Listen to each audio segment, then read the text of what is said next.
Aaron, am I on? Yep, it's on now. You can hear? Good? Okay. Good afternoon, everyone. Welcome on this beautiful Tuesday afternoon. This is a special call town council meeting and a public hearing. So I would call it to order. Could I have a roll call, please? Mayor Labriola, Here. Mr. Bell, Here. Ms. Curran, Here. Heidi Schulter, Here. Mrs. Wilson. Here. Mr. Wilson. This is the second reading and second public hearing we've had on a number of ordinances that are going to be before us this afternoon. There has been a lot of discussion, confusion possibly, and we've received a lot of phone calls from residents. So before we get started with the public hearing, I'm going to ask Stephanie to come to the podium just for a couple of minutes and make some explanations that I think may help you understand the situation a little bit better. She's been making the same explanations when people have called in, so I thought while you're all here right now, we could do it at one time. Steph? Thank you, Mayor and members of Stephanie Tillerson is our town administrator. So for some of you who are new, that's who she is. Thank you, Mayor and members of council and to the audience. Staff, as well as I believe some council members, including myself, have received a number of calls from residents in Johns Island. We understand that when the property at Beachwalker County Park was posted for the rezoning, it caused some confusion, and there was things placed on social media. As a Johns Island resident myself, it was brought to my attention. I did go on to that social media post, and I did see where it was posted that the town, through its rezoning, is essentially closing Beachwalker Park and the access to Beachwalker Park, even to the extent that the town was going to remove parking spaces from there. So I'm guessing council may have responded to some of the residents. While we are looking at adding zoning, or I shouldn't say add zoning, while the town council today is holding a public hearing and second reading for parcels that includes Beachwalker County Park, it is part of a development agreement that's been longstanding between Kiowa partners, former Kiowa partners, and the current partners with the town of Kiowa. And these parcels, to include Beachwalker County Park, had zoning attached to it. What we're doing is we're going through that process of making sure that when that development agreement terminates on December 4th, that we have zoning attached to it. What I would like to say, and what I've said to others, is that this process that we're doing will not restrict or close Beachwalker County Park. It will not remove any parking spaces. That public access will remain open. There is a 99-year lease that was signed, I believe, in 1976, so it has about 47 more years on it, between Kiowa partners and Charleston County government with regards to the use of that park. Charleston County Park and Recreation manages that park, but there is a 99-year lease on it, and the actions that may take place today will not close the park down, restrict access, or remove any parking spaces. If there's anything that happens with the park, it is because there is some sort of discussion or agreement with Charleston County government and the developers of, or the holders of that lease. But again, I just wanted to kind of ease a little bit of some concerns that I had received through emails. This has no impact, it will not close the park. It will still be open to residents to be able, or to visitors, people from Johns Island or other parts of the area to be able to access. There are, restrictions to that park in terms of parking. Now, there's only 150 parking spaces there, but again, that will not close. Is there any questions, or is anything you all would like to add that maybe I may have missed? No, let's open, we'll Spoke get into or the public anything? hearing. Okay, thank great. you. Thank you. Okay, could I have a motion to enter into public hearing, to open the public hearing? So moved. Second. Any comments? Okay, we're open for public hearing. This public hearing is on 4 ordinances, 2023-20, 2023-21, 2023-22, and 2023-23. If you wish to comment on any specific ordinance, that's fine, or just make general comments, that's fine also. Yes, ma'am, please feel free. If you could come up to the podium, please, and your name and address would be helpful. Thank you.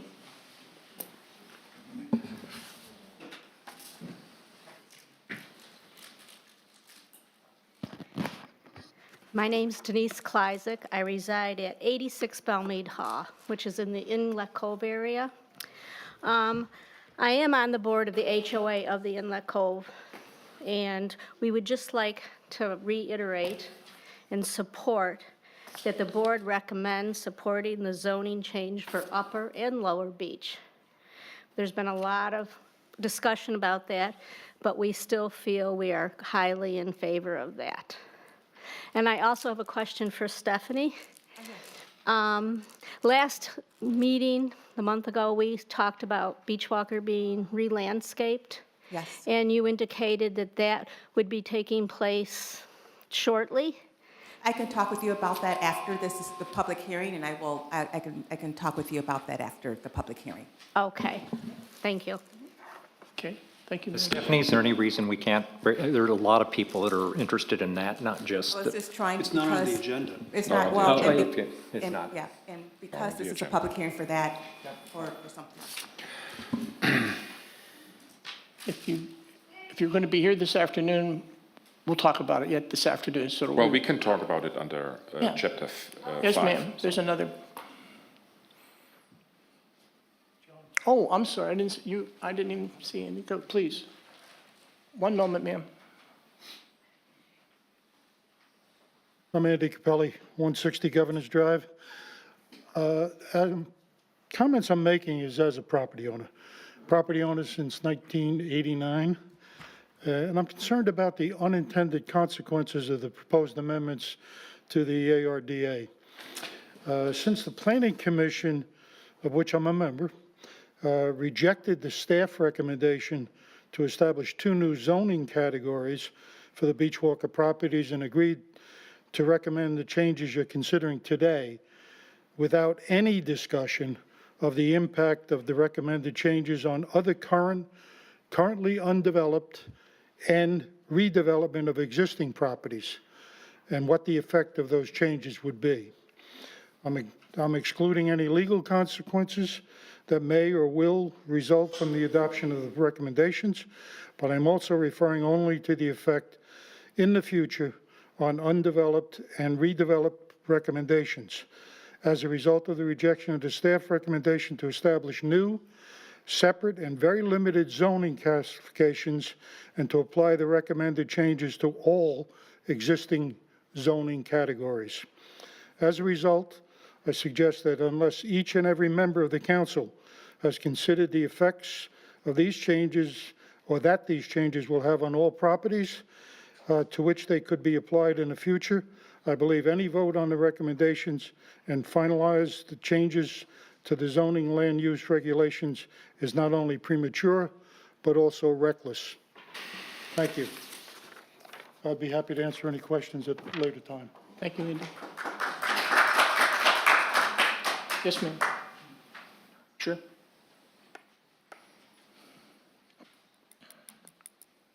Good afternoon. My name's Lisa Snowden, and I live at 39 Inlet Cove, one of the cottages that is directly on the eroding inlet.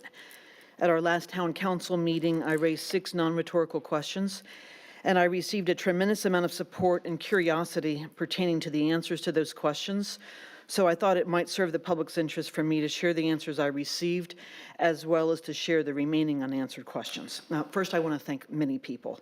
The leaders of the impacted HOAs for your persistence in identifying and working to resolve the community's concerns. Members of our town council and planning commission who were listening to the community and actively finding solutions to our concerns, specifically Brad Belt, Russ Berner, Michael Hedensfelder, Joanne Hennessy, and Madeline Kay. Third, Mark Pramar and Jordan Phillips, who met with and are continuing to meet with neighborhood and community leaders to try to find common ground and solutions that will work for all parties. Fourth, Administrator Tillerson for providing answers to my questions. Finally, Planning Director John Taylor for his comments to the developers, noting the parking issue on Lot 1.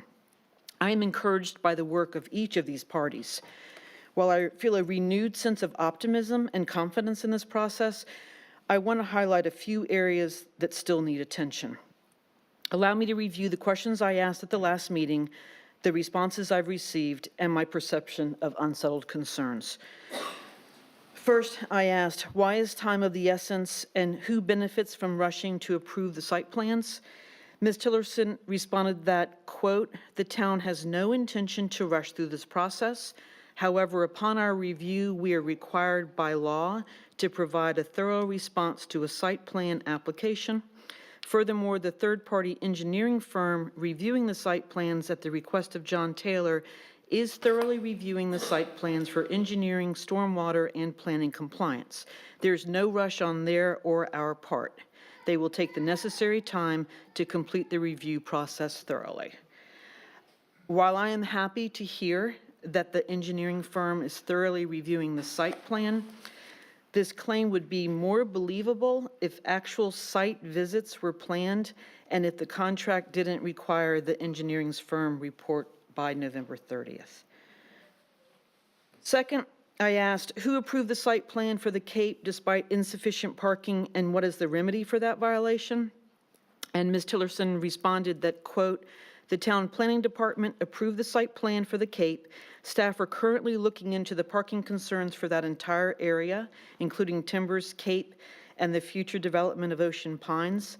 Once we have determined the parking deficiencies, we will appropriately communicate to Timbers, the Cape, and the partners." And I understand that on November 16th, Mr. Taylor sent a comment letter to the developer indicating that at least 125 additional parking spaces need to be provided for Lot 1 Ocean Pines, and that the application is deemed incomplete until there is a revised plan to address the deficiency. Thank you, Mr. Taylor, for holding the developer accountable on this point. I do want to ensure that the parking deficiency is addressed on Lot 1 and not elsewhere on Beach Walker, as was suggested during a meeting between the HOAs and the developer. Likewise, I did not hear a direct answer to my question for the remedy for the Cape's shortfall of parking. My third question was about the engineering study. Many pieces to this: status of the engineering study that is looking at stormwater runoff and erosion. How was the engineering firm selected? What's the scope of the study? How will they assess impact to adjacent neighborhoods? How will the community learn the results? Ms. Tillerson responded, and I'm paraphrasing here, that the site plans are still under review by Weston and Sampson, who were recommended in a letter to the town by the attorney representing Preserve Kiowa, and that I would need to submit a FOIA request to get a copy of the contract. And then once reviewed by John Taylor and the developer's engineering firm, the comments will be posted on the on the town's website.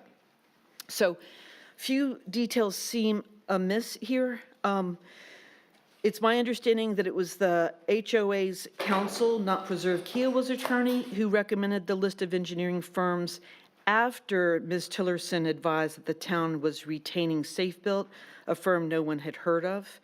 Second, if the town had gone through the regular process for retaining professional services, the contract would have been reviewed by the Ways and Means Committee and the council, and a copy would have been part of the public meeting materials. I still don't understand why this process wasn't followed and why I have had to file a FOIA request to see the contract. If this is a public document, then why the hurdles? Lastly, and most importantly, the question of whether the engineering firm is addressing adjacent communities and broad impacts beyond the site plan have not been addressed. Fourth, I asked who was consulting with the biologists studying bobcats to understand the impact of proposed development on their habitat. Ms. Tillerson responded that, quote, "The planning director does talk with the town's biologist on planning-related matters that could impact natural habitats. Still, nothing specific in our ordinance for site plan review process requires discussing natural habitats." This answer is most disappointing. It is disingenuous for the town to have completed an extensive bobcat study and then claim that they don't need to follow it on an ordinance technicality. So I would like to suggest that the council include habitat impact as you evaluate the process for future site plan reviews and approvals. And I'm also very excited to learn that there is a planning commission subcommittee writing a tree ordinance. Fifth, I asked what controls are in place to ensure that all approvals are compliant with all regulations. Ms. Tillerson responded that, quote, "The site plan review process requires letters from various entities such as KICA, DHEC, SJFD, and Kiowa Utility. In addition, the town, at the request of the planning director, has brought in an independent engineering firm that we've already talked about."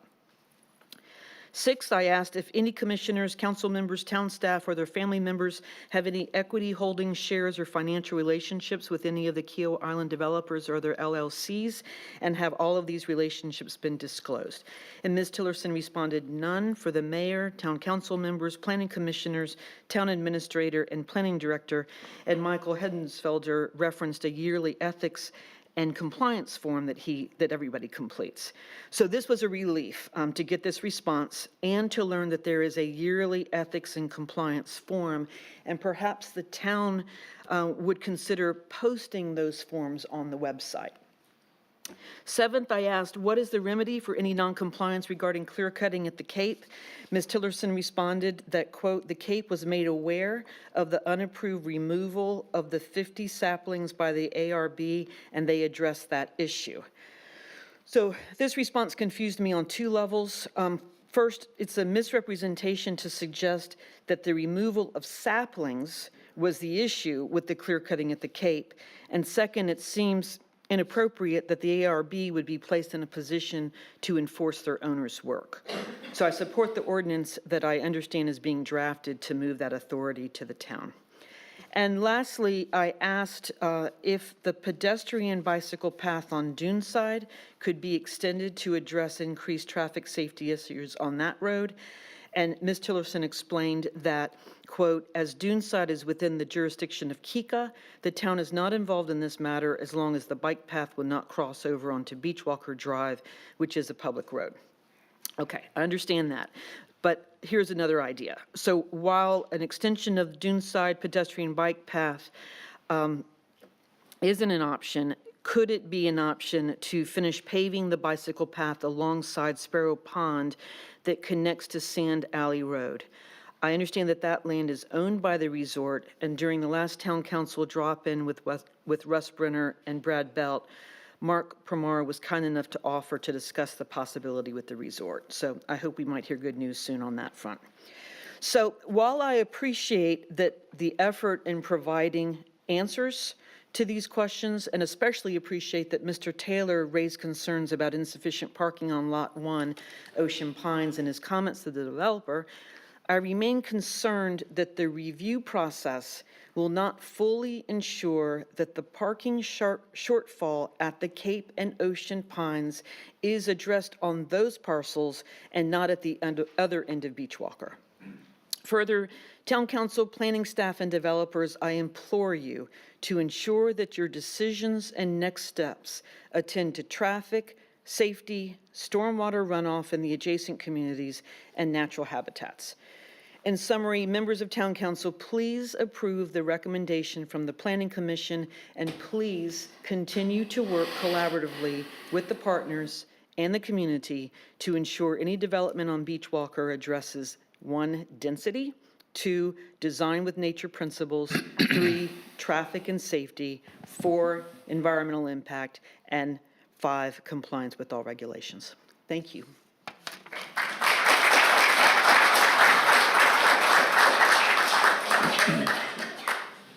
Thank you.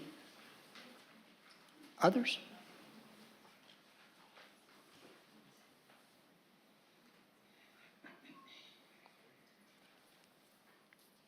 Dawn?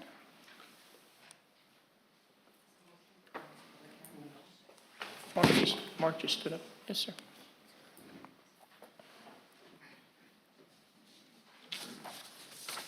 Hi, my name is Mark Primar. I live at 81 Dungannon Hall. Mr. Mayor, members of council, and the full attendance today. I do want to go through a couple of comments, but the first thing I want to say is I had very good parents when I was growing up. And one of the things my parents said is, if you have difficult things to say to people, try to find something positive to say first before you transition into the difficult things. So I'm going to share with you the positive comments in support of the many parcels that are represented on the array of public hearing comments or articles. If you don't mind, Mr. Mayor, I'm just going to simply go down these. Parcels 2 and 3, both the Mingo Point parcels, the parcels opposite Mingo Point, Little Rabbit Island, Rabbit North, which is another one, Kiowa River Commons, better known as Riverview, and Oyster Lake are all parcels that are appropriately being recommended for zoning classifications that are not only consistent with existing development patterns, but the greater sense of, all these happen to be in the arrival location for Kiowa, and the recommendations of the Planning Commission are perfectly aligned with enhancing and maintaining the elements of the arrival sequence. Parcel 8, Parkway Gate, which is a parcel adjacent to the general store. It's actually behind the general store. Beachwalker Office Park, the former Beachwalker Office Park, it's an active parking area right now for the club operations. Parcel 9 and parcel 10, a residual piece that is, if you're playing the first fairway of the Marsh Point course, it's on the left side of the landing area off the tee and feels very much a part of the course. In each of these circumstances, what is being recommended, and I've said this multiple times, effectively downzoning, and to the point of parcel 8 in particular, which is zoned commercial, it's a taking. I've made a point of this, that the actions of the recommendation don't take into account both the historic pattern of commercial in that area adjacent to the general store, and our recommendation that there should be reconsideration of those parcels in particular, that at the very least, if it's not commercial, that's understandable. There's a propensity by the community to have less commercial on Kiowa proper, at least park and recreation to allow for reasonable use of the properties. The golf course is park and recreation, so it automatically takes into account parcel 9, and parcels 8 and 10 would be more appropriate as represented many times to the community, and work sessions in particular consideration for some element of club operation for the greater than 2,000 property owners. So our recommendation is reconsideration of that zoning classification for those. Parcel 11, which is the 6-acre parcel directly opposite Inlet Cove in Riverview, the recommendation there is for an R3 zoning classification, which is an appropriate zoning classification, but you're going to hear me say several times what it does result in terms of the site plan that's presently being reviewed by the staff, is it will result in non-conforming structures. The R3 category that's being proposed by the Planning Commission limits height and number of units in a building, and our recommendation, which was supported during the early workshops, for many of you that attended the workshops, there was some consideration of new zoning classifications that represented better understanding of multifamily. So we would recommend reconsideration of that in terms of borrowing a little bit from the work that was done early on in the workshops going forward. But ultimately, we're recommending that this not be approved because it results in non-conforming uses. Now we go down to parcel 13 that was mentioned by several speakers. There are multiple parcels within parcel 13. There's the timber parcel, well, when I say parcel, I meant projects, neighborhoods. There's the timbers, there's the Cape, and there's Ocean Pines. Timbers is completed, the Cape is under construction, and Ocean Pines is one of the site plans being reviewed by planning staff. In each of those circumstances, the recommendation was for a zoning classification that on the surface appears correct, which is a multifamily zoning classification, R3, but in each circumstance, it adds to the number of non-conforming activities, non-conforming structures in terms of building height and number of units in a building. And in the terms of the Cape, it actually results in a non-conforming use of the beach club, which is within it, that not only serves the immediate property owners, but also serves club members. So the combination of those is, again, a pattern of adding to more non-conforming structures of multifamily. The last count, including those, it's almost 2/3 of the multifamily category on Kiowa as a whole is non-conforming. That's not something that you would prefer to do on a zoning classification. Despite many efforts to engage both the Planning Commission and Town Council, this reference to non-conforming, when it's been presented, there's been no reaction. There was a minimal reaction at the workshop of one of the planning commissioners of, I'm not concerned about non-conforming, and a similar sort of comment by one council member. I'm suggesting that a more appropriate, responsible action would be to take into account that right now we are on the verge of approving an ordinance that adds and results in 2/3 of our property owners are in buildings that are non-conforming. Now, this is where I've transitioned to the good news, positive news to negative news.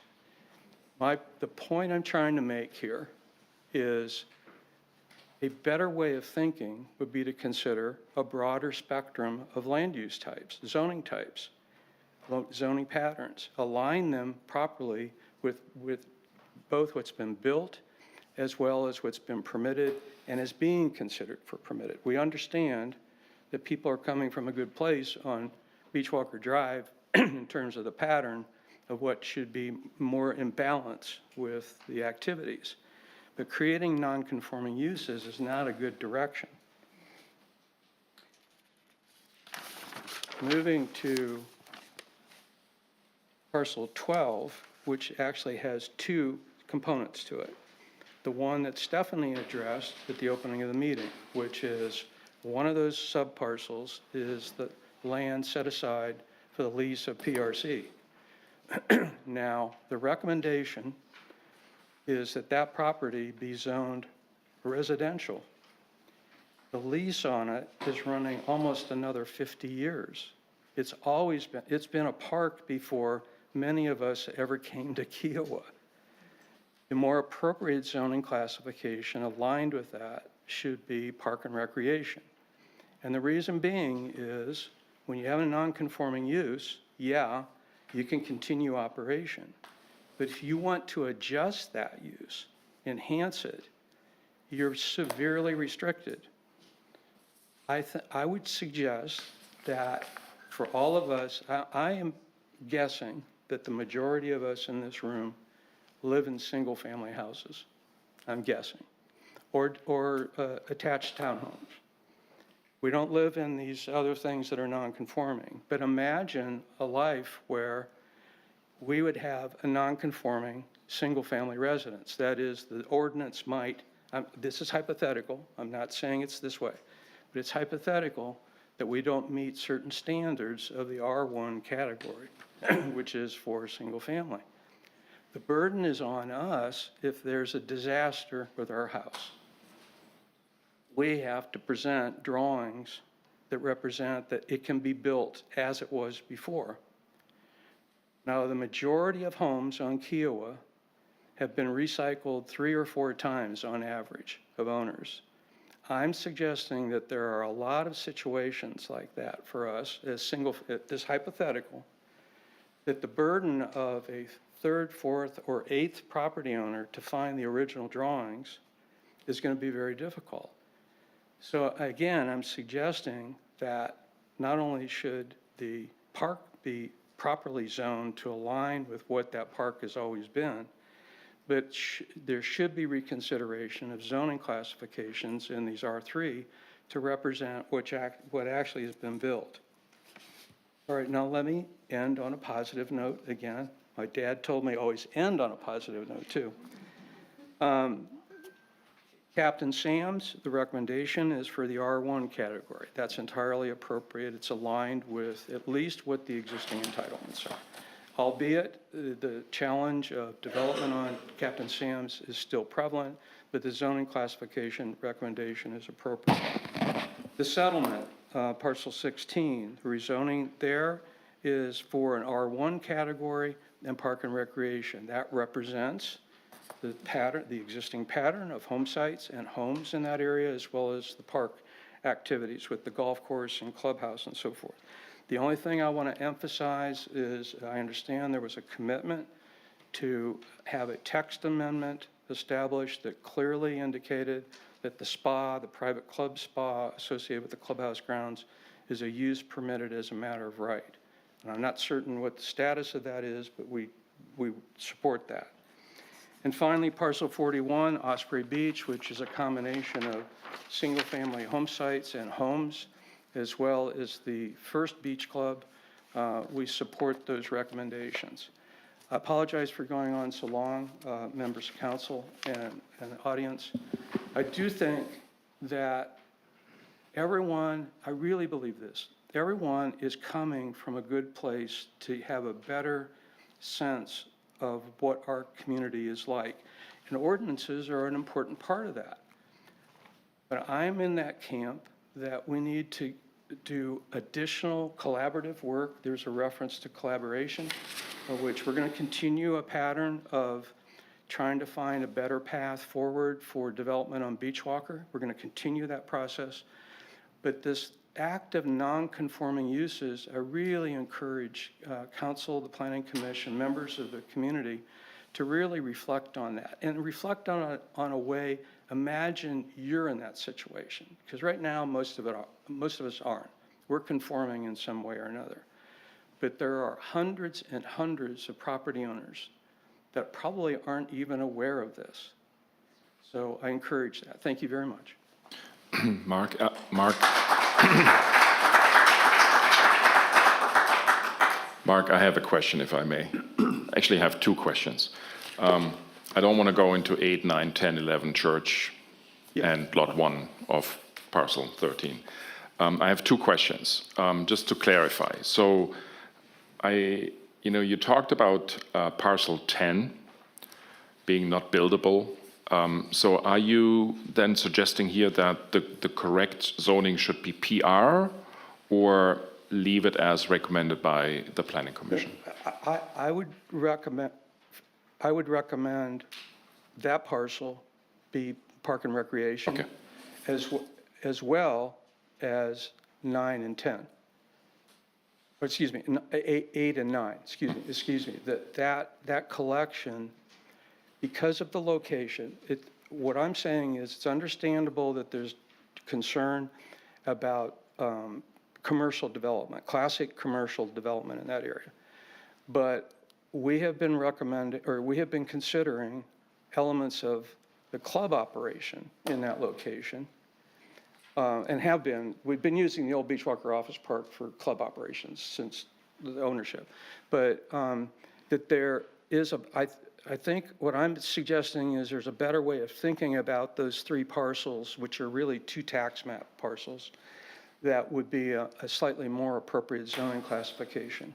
Okay. So, and I think I also heard, that's my second question, I think I also heard you saying that as it relates to parcel 12A, Beachwalker Park, that the appropriate zoning also would be PR, which That's would correct. match up with the current use, as also Stephanie outlined at the very beginning. That is correct. So as you know these processes better than I do, we always are bumping our heads against the legal wall, of downzoning a property by too much and then being potentially exposed to legal remedies from the property owner. So if this is your opinion, and I think in that capacity that you're here today, you're also speaking for the Kiowa Partners, why in that entire process had actually Kiowa Partners not proposed that these 4 parcels are zoned PR?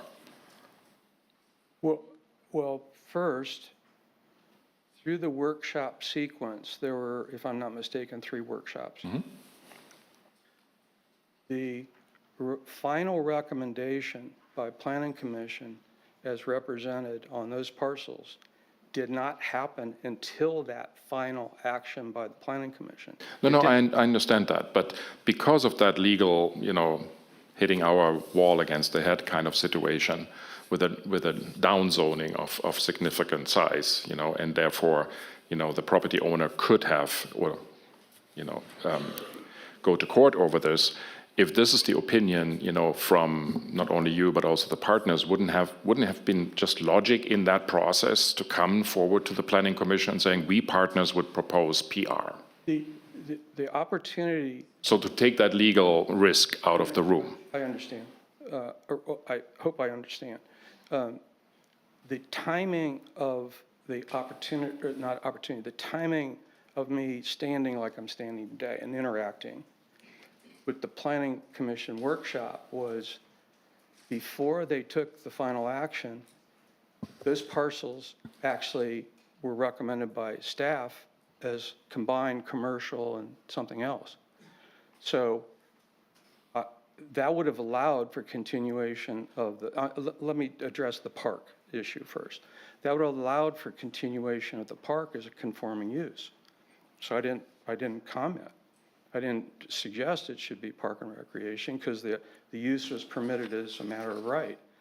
It was only after Planning Commission then took a recommendation and included that as an R2 category. I think it was an R2 category. Their recommendation had been voted on. So I may be off on the timing on that, but I am recommending today that the park should be considered for a conforming use category, and park and recreation seem to make sense. But then, if I would just shift time-wise my same question, after the decision from the Planning Commission in our first hearing, wouldn't there have been enough time for the partners actually to come forward and make that recommendation and promise? Yeah, Okay, good. absolutely. I'm Yeah. settling And my I'm case. taking advantage of the time today to do that. Yeah, but you're right. You're right. Okay, thank you, Mark. Thank you, Mark. Thanks. We have 2. Mark, a couple of other questions, please. Parcels 2 and 3, you say you're fine with the conservation designation. Under the ARDA, and they are mixed-use categories. So mixed use going R2 and /C to conservation, in your opinion, does that not constitute a taking, or simply the partners are waiving any argument or right to challenge that change in zoning? I'm not an attorney. You previously said, you previously characterized something as a taking, which is a legal conclusion. You're right, but I'm using a planning term, taking, right? But to answer your question about 2 and 3, and why are we saying one thing on one way and another? Well, the property, the partners conveyed those lands and to a conservation, I forget who the owner of those are. Is the Conservancy? No. Anyways, the partners agreed to the downzoning, essentially, is what the point you're raising, which is a good one. They agreed to that and conveyed it as such. It's not unlike, for example, the member lots along the Parkway. The partners essentially established those as non-buildable lots. So that happened, and that's why we support the rezoning for that. And help me understand the thought process behind rezoning 8, 9, and 10, supporting, following up on Councilmember Heidingsfelder, supporting rezoning of 8, 9, and 10 and the county park from residential, which is what the Planning Commission recommended, to parks and recreation, but not doing the same thing for Captain Sam Spit. I'm disciplined to answer that by saying we are retaining our rights for Captain Sam Spit. And you're not, don't want to retain the same rights that you had under the ARDA for 8, 9, 10, and the Beachwalker Park? I'm saying on those, well, clearly the park, I'm saying it should be aligned with the long-term lease and the existing use. So, but just, All right? I want to But understand. 8, 9, and 10, I am proposing a way of thinking that represents a concern, not that the community would support park and recreation, but that may be a path forward in terms of how to consider those parcels as opposed to a path that is separate and distinct from a planner like me of a taking. And so, but I just don't, I want to understand you clearly, you're speaking on behalf of the partners to reserve your rights to develop Sam Spit as a residential Yes. neighborhood? Okay. Yes, Thank you, Mark. yeah. Thank you, Mark. Yes, ma'am, comments? Hi, Madeline K., 252 Seamarsh Drive. Joanne Hennessy, 12 Blue Heron Pond.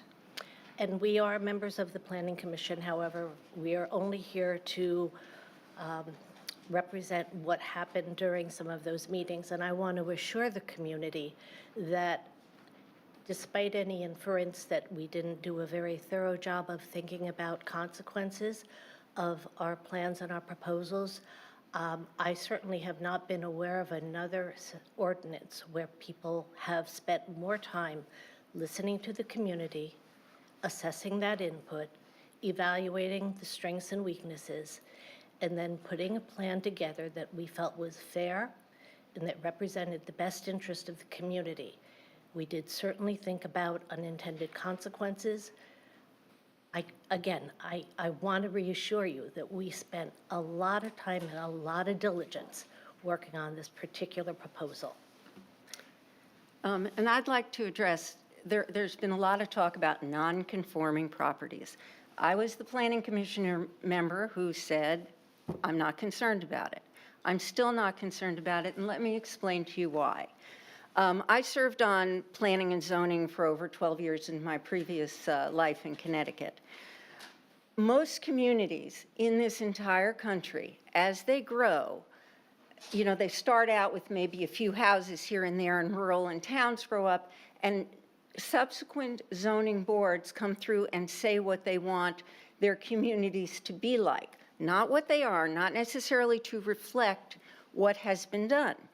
In my Connecticut town, gosh, they rezoned about 50 years ago to make certain areas a certain size. I went back and talked to the planning director, and I dug into it because I don't want opinions, I want facts.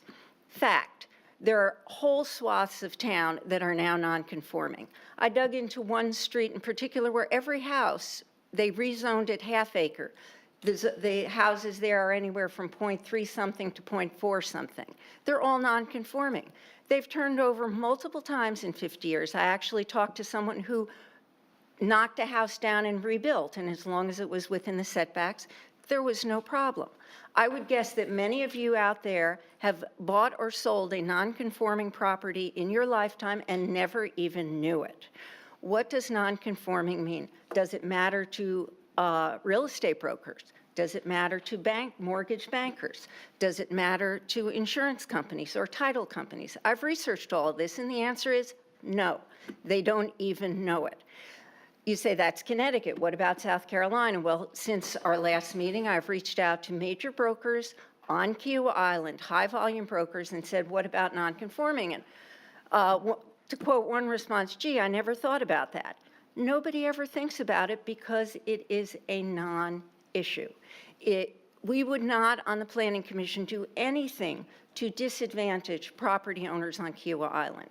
So if it doesn't matter to your mortgage broker, it doesn't matter to a construction lender, it doesn't matter to an insurer, it doesn't matter to a title company, who does it matter to? What we did on the Planning Commission was rezone for how we want the island to be going forward. We didn't want the new Beachwalker 1 and 2 lots. The reason it was voted down 4-3, and Mr. Capelli has a different view, and I respect that.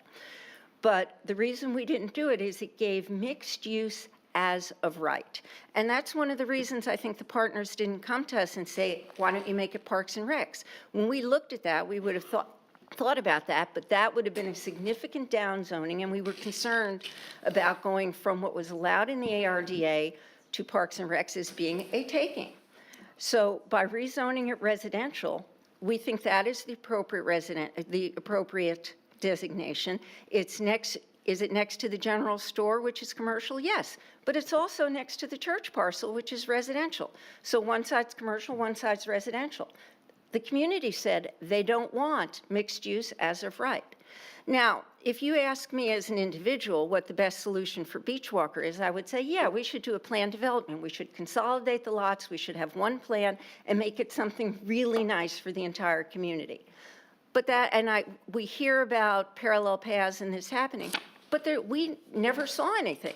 So we've zoned it the way we zoned it because we think that was the best we could do. Now, if they want to come back to us and say we want to do a plan development, I think all of us on the Planning Commission and the Town Council would be more than happy to look at that. We'd want for the community lower heights and lower densities, but we're not going to allow commercial as of right, because that's not what the community asked for. And we sincerely hope that you on the Town Council will support these zoning recommendations that were well thought out by the Planning Commission.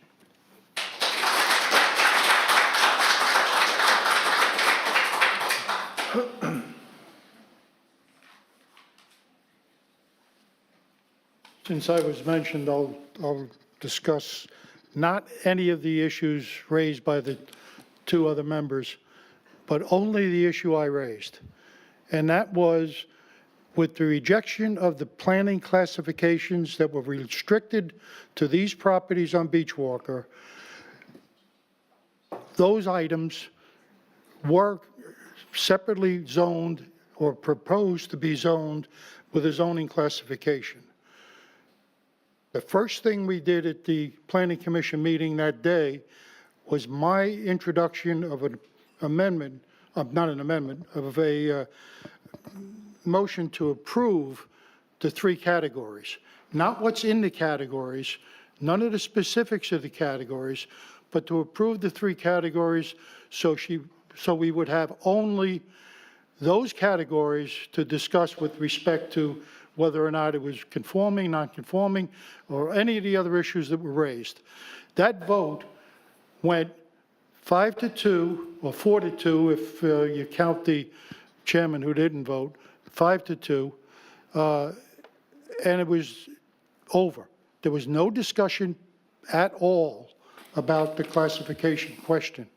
The classification question is paramount to this whole discussion because it would limit everything the commission has done or recommended according to what's on the table to items on those parcels in Beachwalker, not the rest of the island.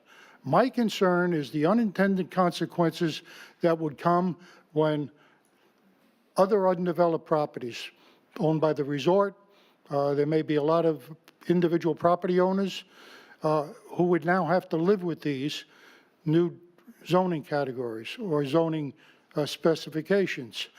The question I have is not so much the individual properties, but there could be.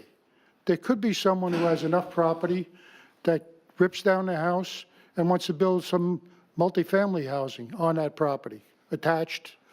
And if it's big enough, it could be done under these categories. So what we're asking for, or what I'm suggesting is, give it some thought and maybe go back and revisit the rejection of the planning, the original recommendation to have classifications limited, in this case, to the Beachwalker properties. Thank you, Andy. Any other comments? Could I have a motion to come out of public hearing? So moved. Second. Any discussion? Okay, council member comments.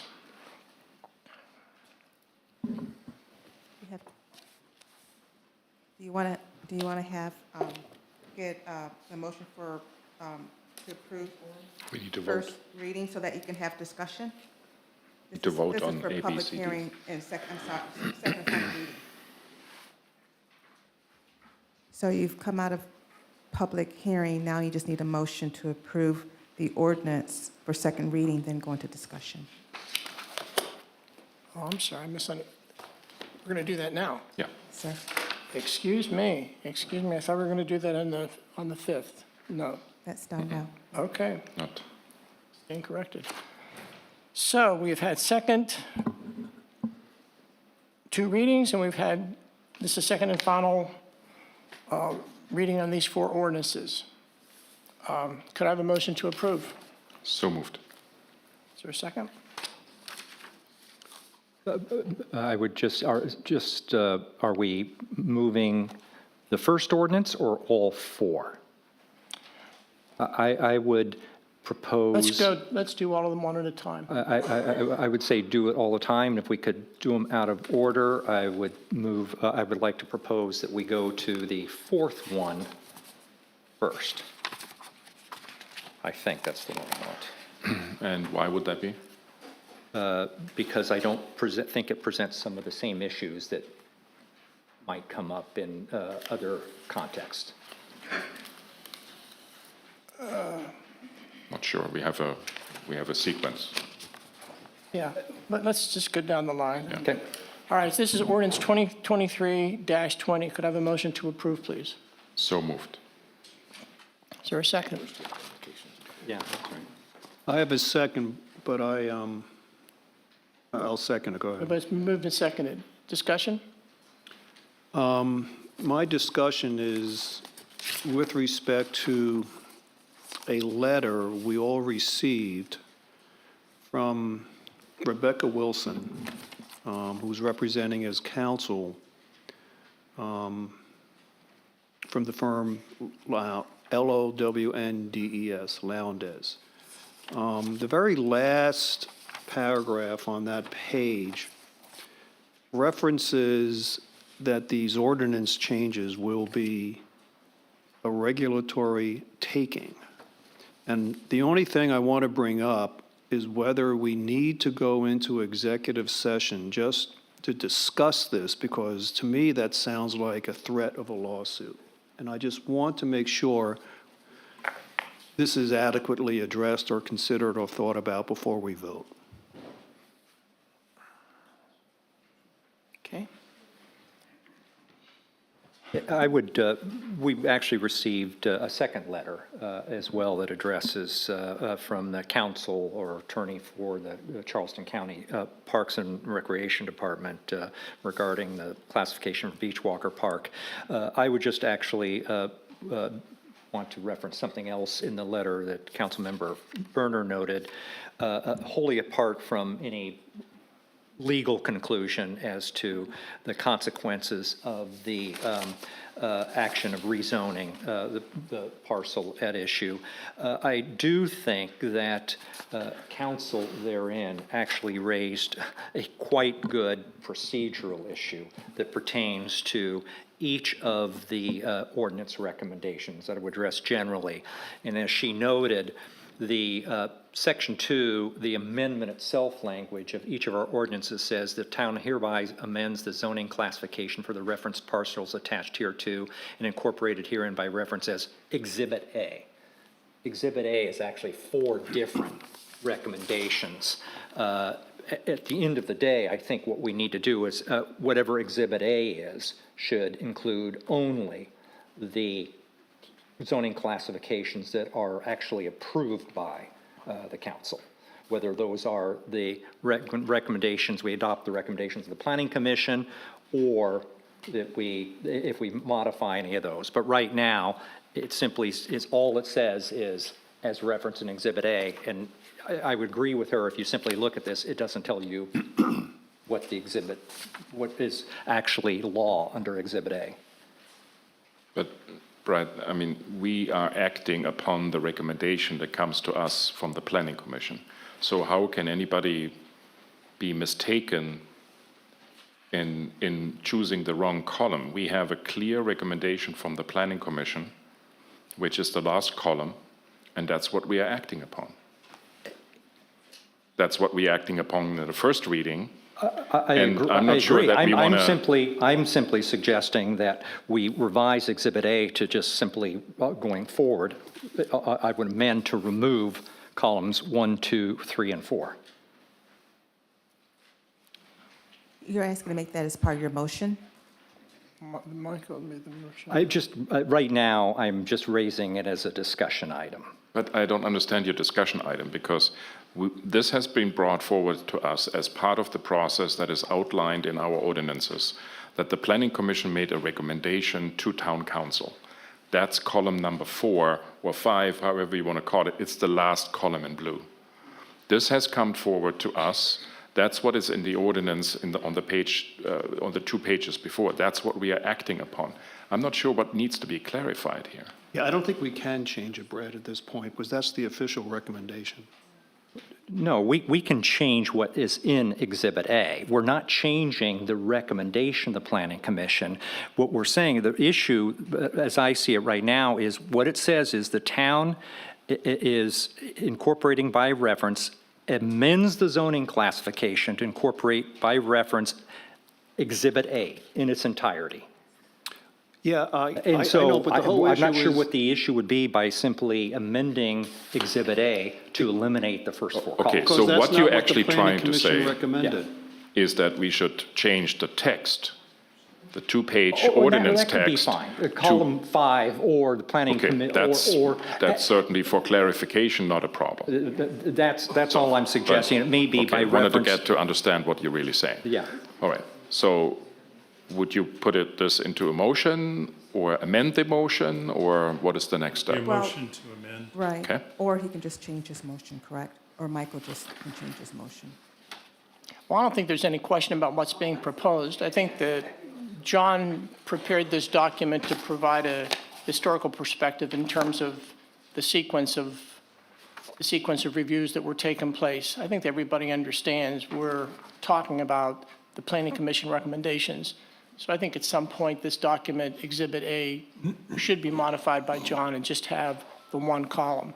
That's what we're approving. That's a valid point. But for clarification reason, Yes. at this very moment, I can amend my motion to say, under Section 2 of Ordinance 2023-20, we add behind Exhibit A that we are referencing to what is called Planning Commission recommendation. Yeah, that's fine. That's fine.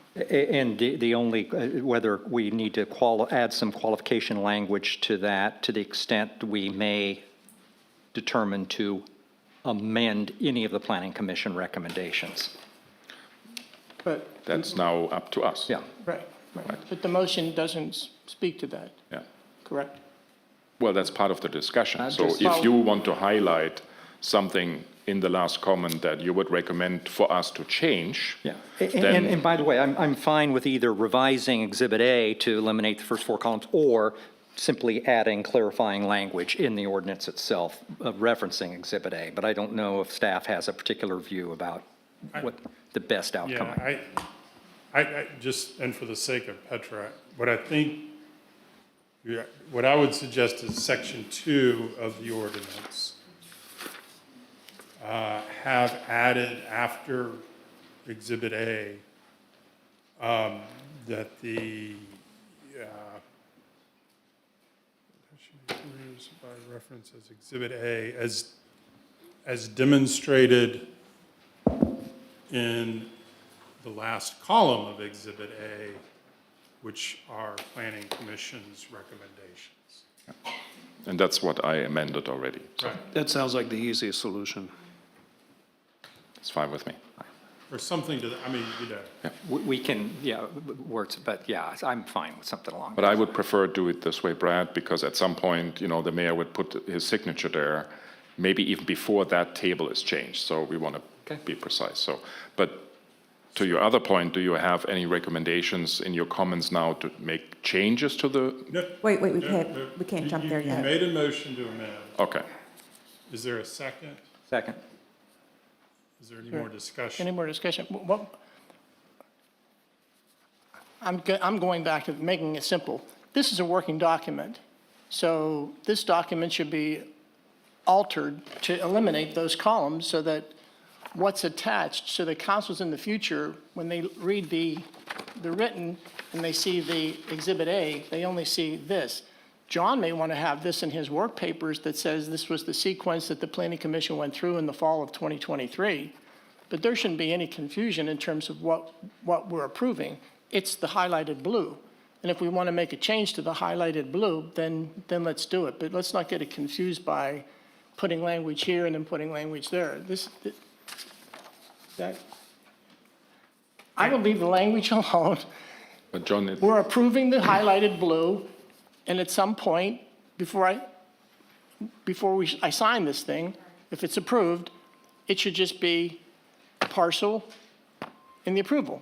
but John, I think Brad is relating to an email that neither the two of us have read because it came in literally 30 minutes before this meeting started. Well, she makes a that I think good, made she reference makes a to good that. point. but I- Exhibit A, as we have it right here, could be viewed confusing because what did you approve in Exhibit A? There's 4 columns. Well, get rid of 3 of the columns. Again, this was just a work. And what the mayor is suggesting is what I was less articulately trying to suggest in the first instance. I'm ultimately fine with either approach, but I think it would be, there's no reason for purposes of the ordinance we're adopting to have the first 4 columns. Exactly. Or 3 columns. Well, you know what Yeah. Yeah. That's all. Well, right now, there's a motion to change the ordinance, to add some language, instead of changing Exhibit A. And I believe it was seconded. It was. It was. So you can discuss or vote on that. If- Or withdraw it and make a new or motion. withdraw it.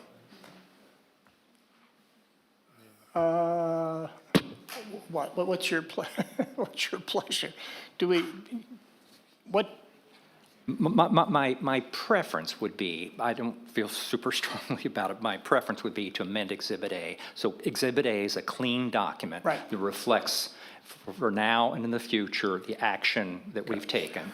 right, So can I then amend my amendment? sure. Well, I would suggest maybe withdrawing it. Okay, so I withdraw my amendment, but I issue a new amendment that, well, Brad, if you want to do this now.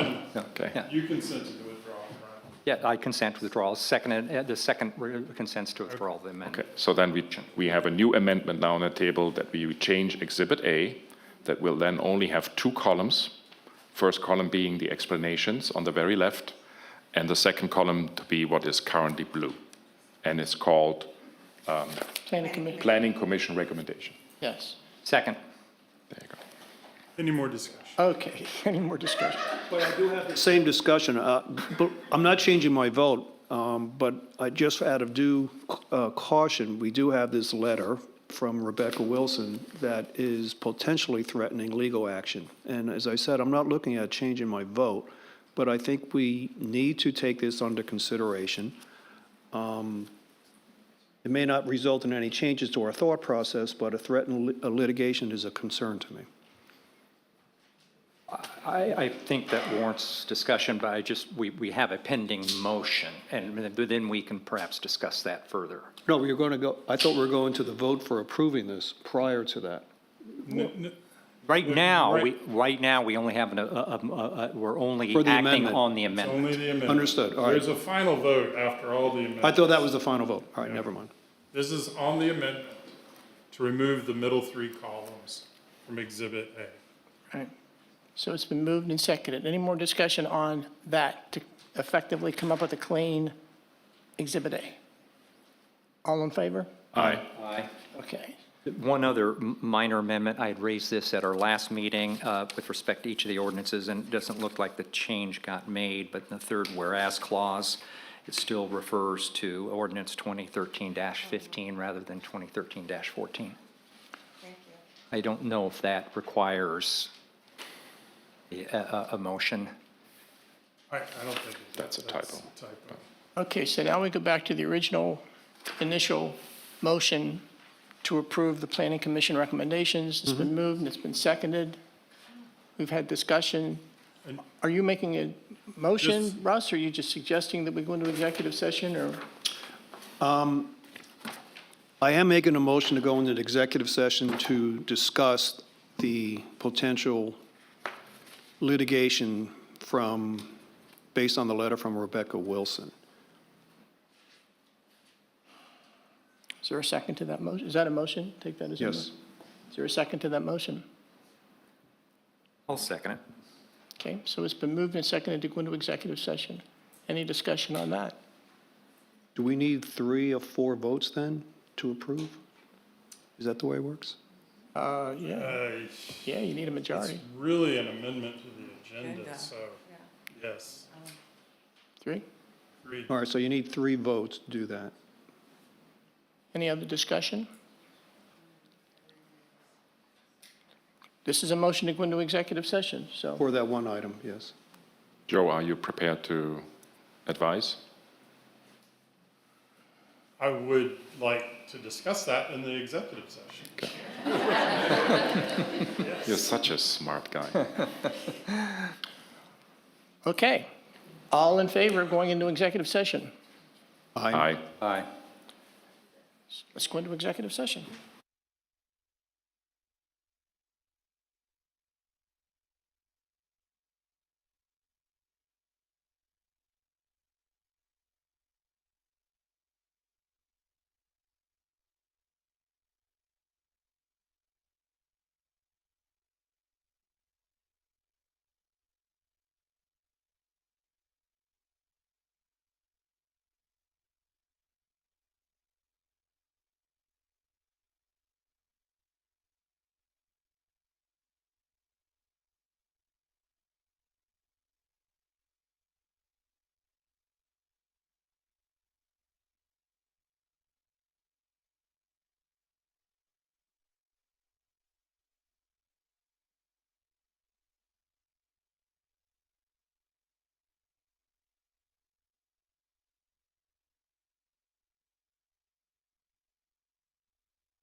Okay, I'm back.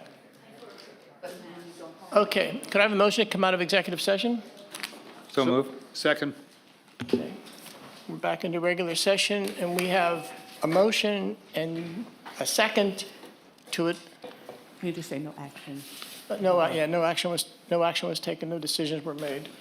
So we have a motion and a second to adopt Exhibit A, the blue column on the far right, Planning Committee recommendations. Any additional discussion? I would, We're not adopting Exhibit A right now, we're simply amending what Exhibit. Correct. You've already voted on that. Yeah, okay, yeah. okay. No, Now it's the ordinance. now it's the ordinance. Back to the Yeah, original. Okay, original ordinance. So I would recommend to move forward with the recommendation from the Planning Commission. But I also would greatly like to encourage Kiowa Partners, as we've heard, to come forward in the next 2 weeks with their commitment to work with us on rezoning again, then so to speak, the parcels 8, 9, 10, and splitting Beachwalker Park so that we can also Beachwalker Park move all of those 4 parcels from what we potentially decide now as a recommendation, but in the coming weeks move that all 4 to PR. But I would like to encourage the partners to come forward with that in writing so that we can bypass the legal concerns and move straight forward with another amendment to the zoning for those 4 parcels to become park and recreation, which of course would need to go through the proper process of planning department review, planning commission review, and then recommendation to the town council. Okay, this isn't your motion, this is a suggestion. That's my recommendation that I wanted to bring forward and discuss, and we can either bind that into a motion or not. I'm just following up on Councilmember Heidingsfelder. I will also support the Planning Commission's recommendations. I certainly don't disagree with the encouragement to the partners to come forward. I withhold judgment as to whether all 4 parcels may warrant that classification. But I just want to come back to, I think, another important point, which is to commend the Planning Commission for their very thoughtful and diligent work. We've heard from 3 Planning Commission members today, which actually, I think, even though there was a difference in view, reflects the fact that the Planning Commission debated these issues over hours and hours and hours in multiple meetings. I think the important thing to note about the recommendations before us is that they are clearly in the public interest. There is a rational basis for the town moving forward to accept the Planning Commission's recommendations. Those recommendations reflect a compatibility, rezoning classifications reflect a compatibility with neighboring properties and communities. The Planning Commission recommendations are consistent with the comprehensive plan. They also reflect changed conditions on the island, particularly increased traffic congestion, increased pressure on amenities, so lower density and lower intensity of use is actually something that should be applauded. And perhaps last but not least, they have extraordinarily broad community support, and particularly the support of the community for no additional commercial development along Beachwalker Drive. So for those reasons, I again commend the work of the Planning Commission and will support the Planning Commission's recommendations. Any other discussion? All in favor? Aye. Aye. So moved. Ordinance 2023-21. Could I have a motion to approve, please? So moved. Second. Discussion. And I just assume that the same changes, 2013-15, same changes to the exhibit are going to be made. Correct. Okay.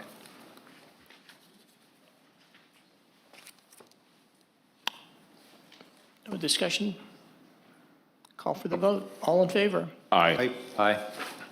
Approved. 2023-22. Could I have a motion to approve, please? So moved. Second. Discussion. We'll make the same changes. Good. Hearing none. All in favor? Aye. 2023-23. Could I have a motion to approve? So moved. Second. Any discussion? All in favor? Aye. Council member comments? Michael, anything? I mean, guys, Just want to reiterate what I said earlier. I would really appreciate if the partners, Kiowa Island partners, can work with us on those 4 parcels. I know that as it relates to Beachwalker Park, that's a little bit of administrative work that needs to be done. But I think what also Mark Pemar outlined earlier as being the right thing to do, I would support that we come back early next year related to 8, 9, 10, and 12A to consider those as plan a park and recreation, PR. okay, I'm sorry. Let's go back to the landscaping on Beachwalker. We promised you, so why don't we do that right now?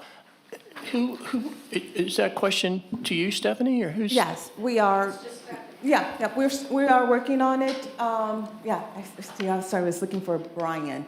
We're looking to get some additional survey work, but they can still proceed without the additional survey work. Flying. So our landscape architect and our landscaper who's doing the install, actually, they did a meeting on site, I believe he said last week. And so we are going to get it in. So I should hopefully have an update within the next week or two. But the last email I received and looked at today when I asked about it earlier was that they did go on site yesterday or last week with outdoor spatial design and Artique. So we are getting closer to getting all that done and getting installed. Stephanie, just to clarify, our previous survey was in fact a tree and topographical survey. We actually still need a boundary survey, but. But that won't stop. That won't stop? Okay, Correct. Okay. Yep. Thank you. I had confirmed that. Okay. Will not stop. What about how far close to Inlet Cove fence are you going all the way up to our fence? And like we're reviewing. I don't actually have the design in hand, so I can't, but I can have Brian, once we get all that, I can have him set up a meeting with you all and you can see what they're doing. I just don't have that information right now. Okay.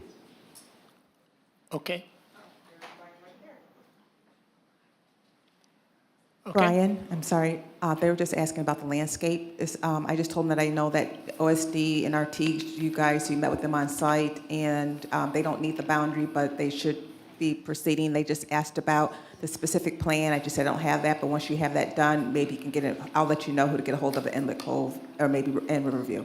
Okay, okay, thanks. I'm meeting with them next Tuesday, so. Okay, thank you. Okay. Russ? Nothing, thank you. Brad? Nothing. Citizen comments?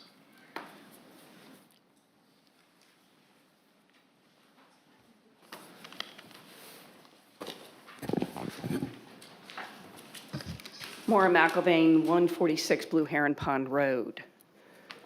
And my parents also told me to say something positive at the beginning. Actually, I only have positive things to say. I came 10 minutes before this meeting, and I parked way the heck over there. And 7 cars were right behind me and parked on the grass way the heck over there. So, great job. Great job. I think that that speaks to engagement of the community. We need a bigger parking lot, guys. But I think that's really a great showing, and everyone's to be commended, even during executive session, the number who stuck through and stayed to see the end. I think that's terrific. Thank you. Yes, ma'am.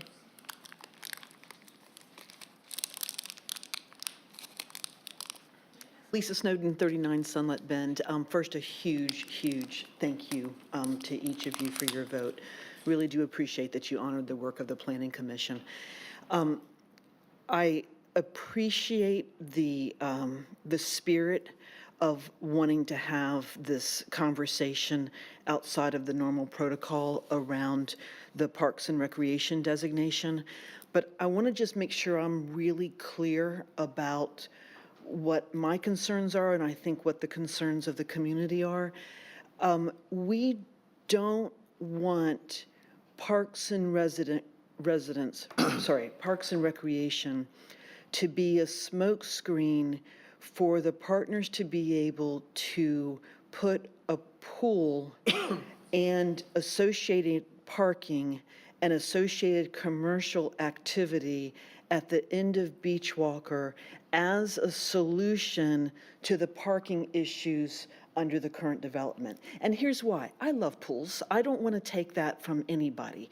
But what I worry about, I still think of that child who, with her nanny, was drug under a truck at the intersection right before the security gate.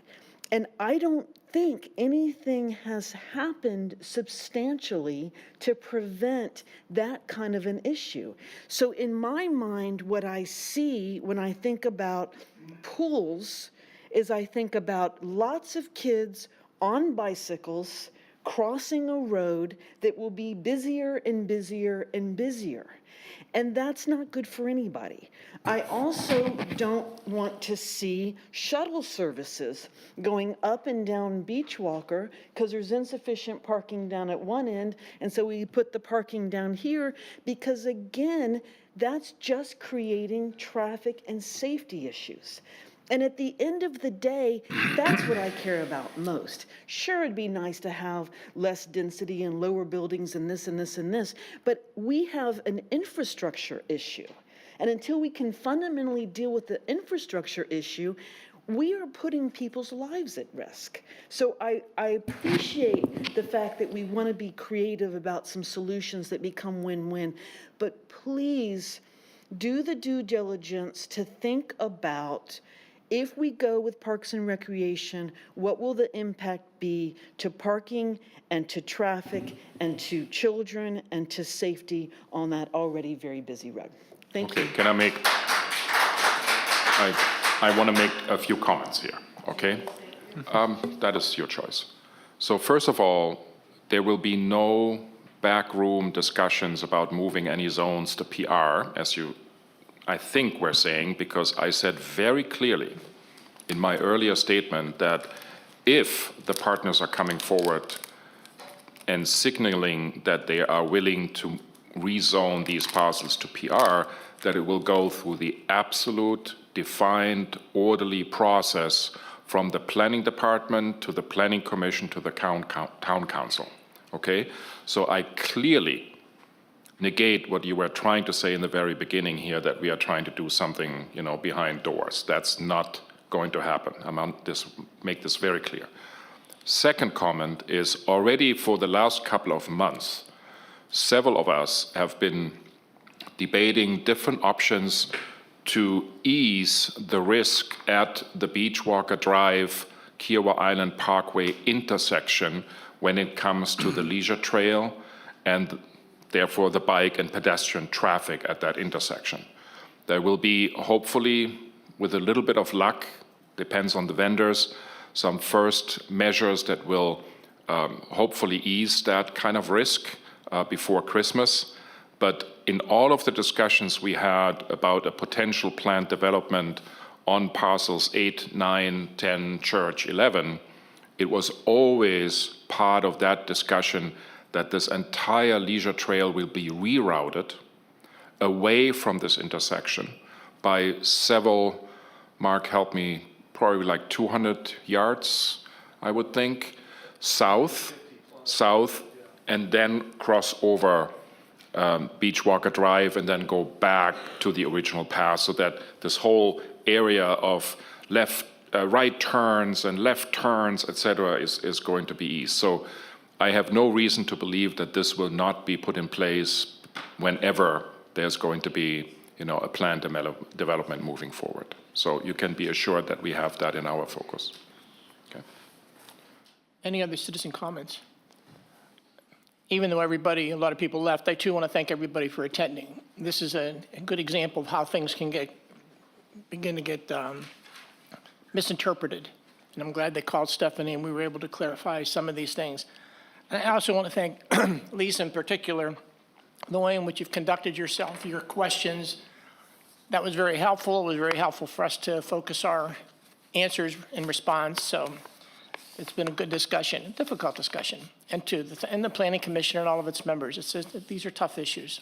That's why these development agreements have been put in place for so many years. It's just taken a lot of these issues relative to zoning we haven't had to address them. So we knew this was coming and now it's done. And, but anyway, have a good night. Meeting's adjourned. Now you have to go into Ways and Means. Let's take 5 minutes before we're going.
We're going to start the meeting.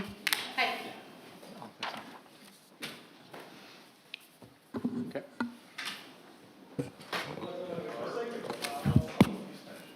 Okay. I'm in? Okay. All right, ladies and gentlemen, Members of the committee, I would like to hereby call the Town of Kiowa Island Ways and Means Committee meeting on Tuesday, November 28th of 2023 to order. May I please ask everybody to rise for the Pledge of Allegiance? Allegiance to the flag of the United States of America.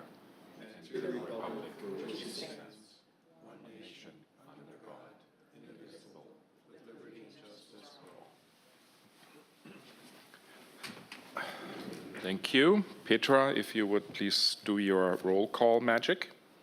Chairman Heidingsfelder, Here. Mayor Labriola, Mr. Bell. Here. Mr. Werner, Here. Ms. Tillerson. Here. Ms. Schubert. Here. Okay.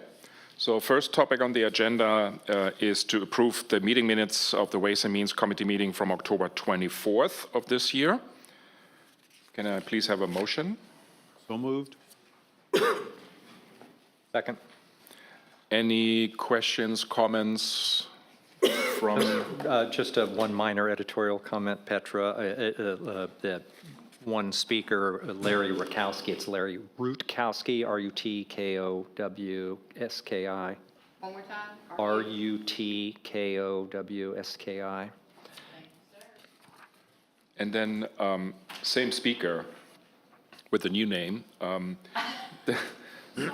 change name. No, don't worry about it. The second paragraph, it's reading, Mr. Rakowski stated that an email was sent to the members. Did he specify what he meant with members? Because I'm sure he did not mean KICA members. No, council members. Oh, council members. I can add that in there. Could we clarify that, because they're, just to be. Okay. Any other comments? Can I have a vote, please? Are we in agreement? All All in favor? Yes. Aye. Aye. Okay. Next agenda item, citizens' comments. Okay, no citizen comments. No old business. Let's move to new business. Review and a recommendation to the Town Council for approval of the proposal for solid waste services. Brian. Good afternoon, Mr. Chairman, members of the committee. So as you're all aware, the town is responsible for the solid waste collection on the island. This is going to include the residential trash and recycling, as well as the commercial collection at our public refuse facilities at Kestrel Court, Beachwalker Drive, and the Municipal Center, and also the trash that is collected from the beach as well. Currently, the town holds a contract with Carolina Waste to provide these services for the island. The contract is set to expire June 30th, 2024. Ahead of this expiration, town staff put together and released an RFP to solicit bids on residential and commercial solid waste services. Town staff hosted a mandatory pre-bid meeting with all interested contractors to attend to review the scope of services and also answer clarifying questions. There were 3 vendors that showed up to this meeting, and the town received bids from 2 contractors, which were from Carolina Waste and Trident Waste and Recycling. Following this, staff met individually with both contractors to review the bids and ask questions to make sure that both bids are compared and evaluated equally. After reviewing the scope of work, the fee schedules, and the proposed annual cost estimates for the 2 bids are as follows. Carolina Waste and Recycling was $2,182,017.60 annually, and Trident Waste and Recycling was $2,017,028.64 annually. Both of these proposed annual costs are estimates based on the current subscription levels on the island. Throughout the year, service levels do tend to change, and so that will cause the actual number to fluctuate throughout the year. After very thorough review and evaluation, town staff is requesting that the Ways and Means Committee recommend to Town Council approving the proposal submitted by Trident Waste and Recycling and to enter into a contract with this company for solid waste services for the town of Kiowa. If this contract is approved, it would be funded through the general fund, with the exception of the beach trash collection that would be funded through the local accommodations funds. And I am here to answer any questions that you all may have, and there's a representative from Trident here to also answer any questions that you all have. Thanks, Brian. I have a question. I'm sorry? Can we have a motion to approve? Oh, beg your pardon. So moved? Second. Any questions, comments? Yes, Brian, so the only thing I'm just looking for clarification on, so the proposal from Trident on the second page references the purchase of 3 vehicles, 32-yard, they're going to be brand new. And the value of that purchase is $1.3 million, which is more than half of the proposal. Were both organizations, or I should say both bidders, including purchase of vehicles? No, just Trident is including that, and that cost is amortized throughout the duration. 10 or 20 years. So How many that's years? not an upfront capital cost that we would incur, that's an amortization. Okay. We're not paying for that, even on an amortized basis, are we? They're buying those. Yeah, Yeah, yeah. They're amortizing their own costs Right. over the useful life of those. right, correct. Sorry, thank you for that Got it. clarification. All right, that was my question. I was just wondering how that was going to work. That's it. Thank you. Thank you. Now, Brian, it looks at least to me that, the price tag of both proposals were not really the decisive factor, right? I mean, we are like 100,000 out, more or less. Yes, sir. So what have been the other reasons why town staff is in favor of, or the main reasons, obviously, I should say, to be in favor of Trident versus Carolina Waste?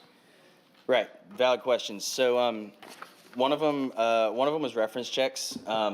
We did some background checks for Trident. I mean, we're obviously very familiar with Carolina Waste and their services out here.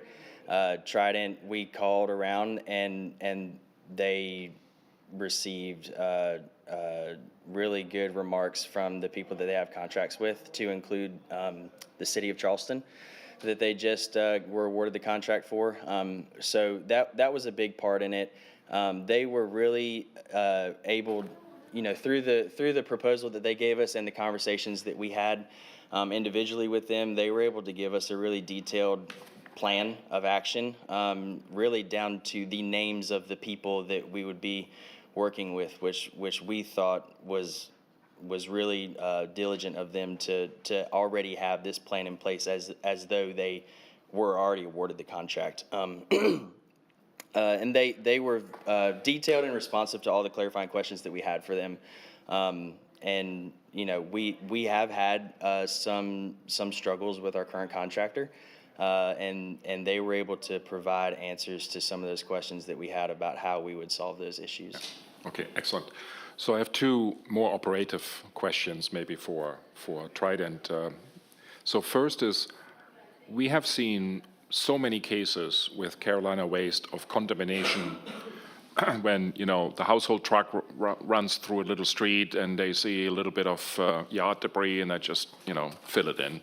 And we've seen it with yard debris, with recycling, et cetera. So how are you guys planning to prevent basically contaminating your own truck, or actually putting stuff into the household trash truck that ends in a landfill that should actually go elsewhere?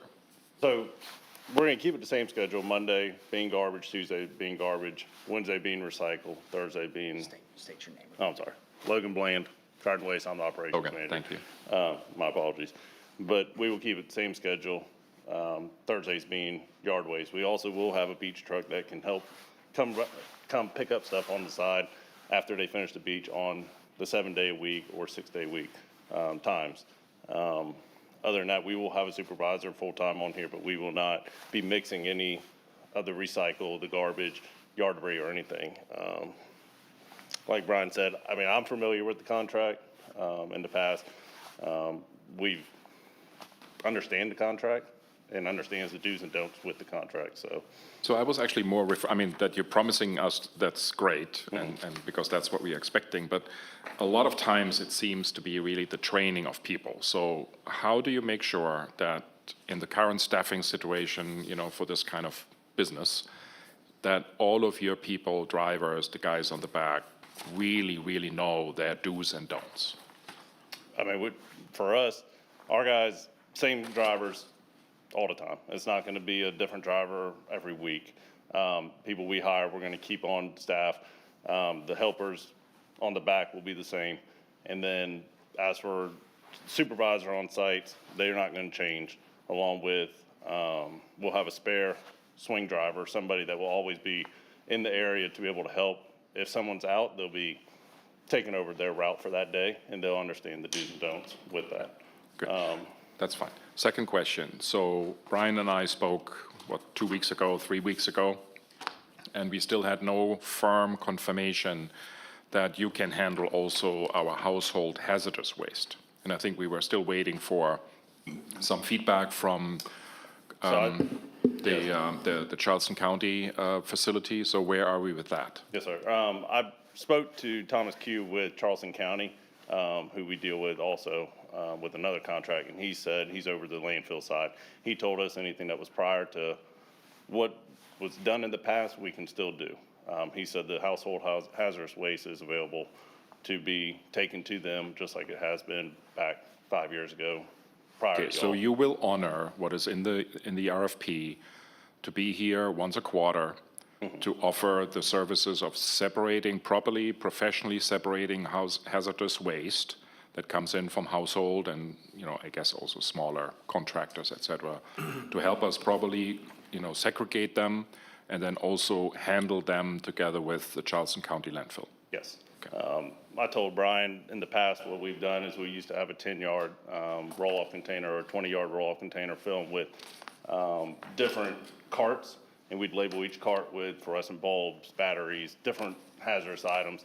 And then when we took it to the landfill, they understood it wasn't all mixed. It was a separated out, professionally done, so it wasn't a hassle for the landfill. But your people will be on site during these events to make sure that citizens are filling in the right stuff in the right slots? Yes, sir. Okay, thank you. I have a couple of follow-up questions. So related to the hazardous waste, on page 9 of your proposal, you refer to the electronic and hazardous material that would be picked up from the municipal center. To me, that means that the residents have to drop off the hazardous materials to the municipal? That's the way it's going to work? Yes, sir. All right, so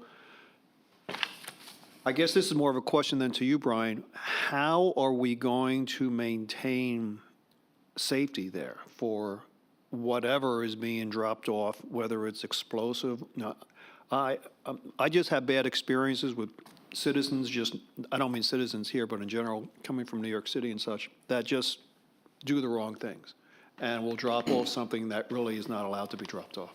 Right, so first of all, there'll be, we'll communicate out the dates of these quarterly drop-offs. And then along with that communication, there will be, a list of acceptable material, right? I mean, household hazardous waste can be a broad range of things, but there are some things that are still gonna be prohibited.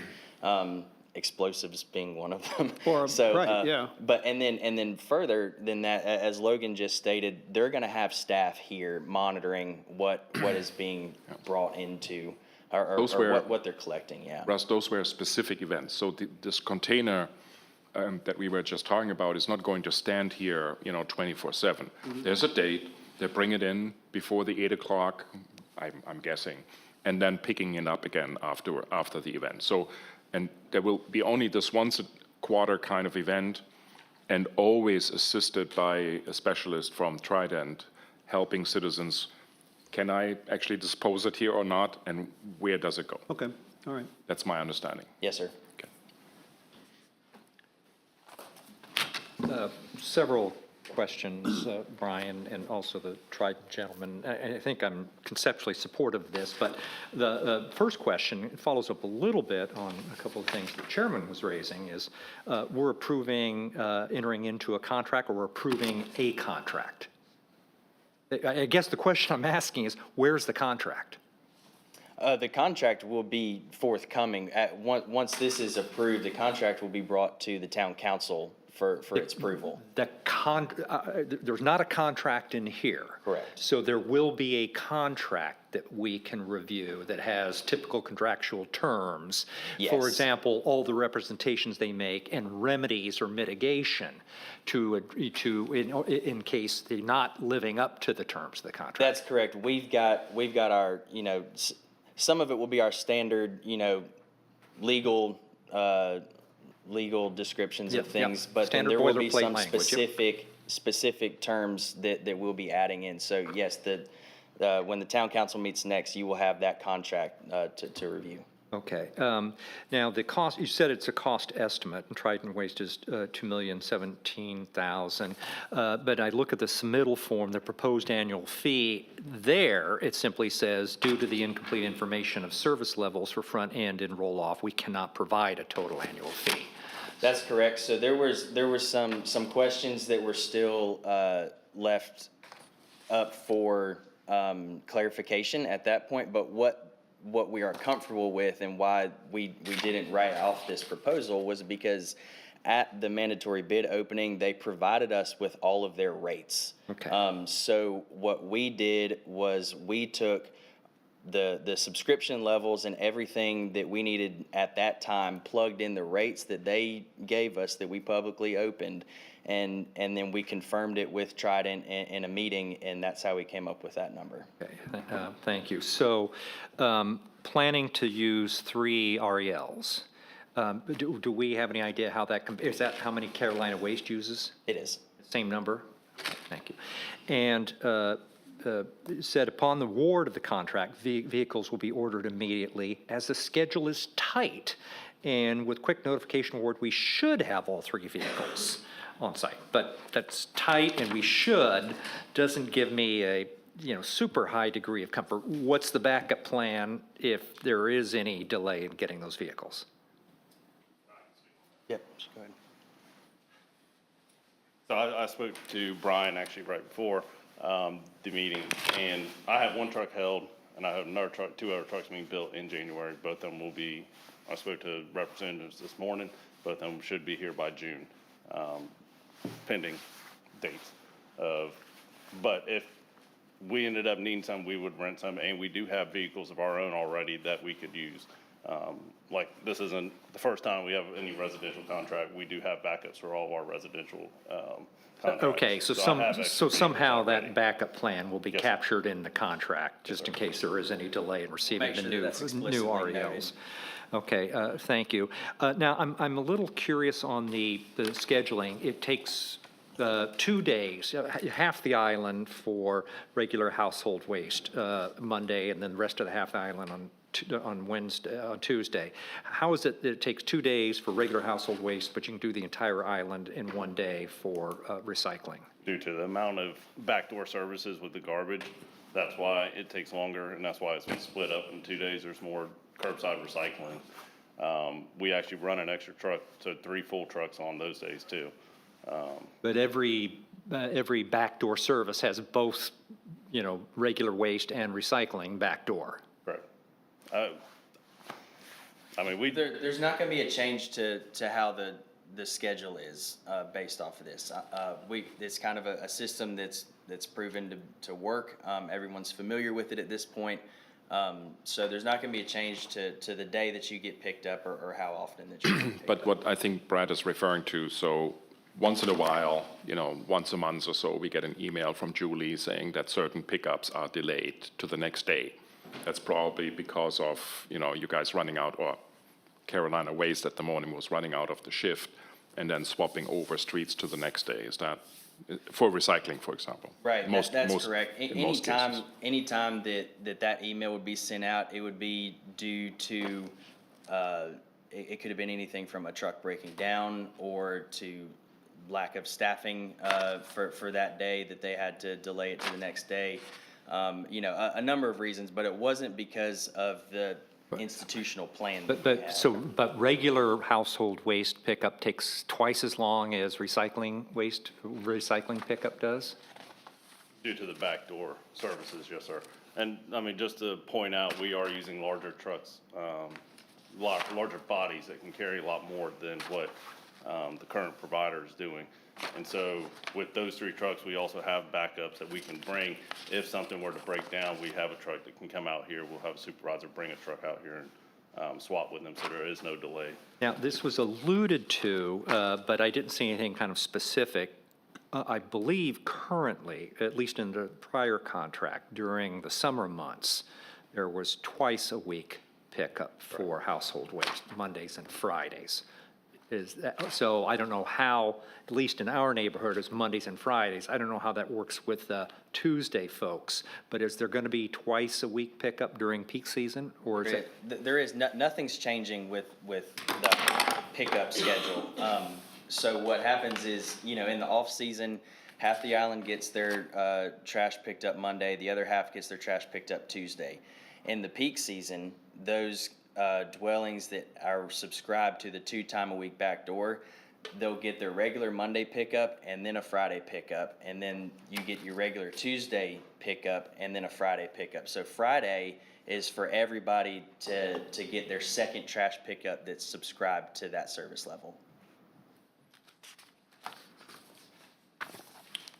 And I do have one, I keep thinking I'm done, but I'm not.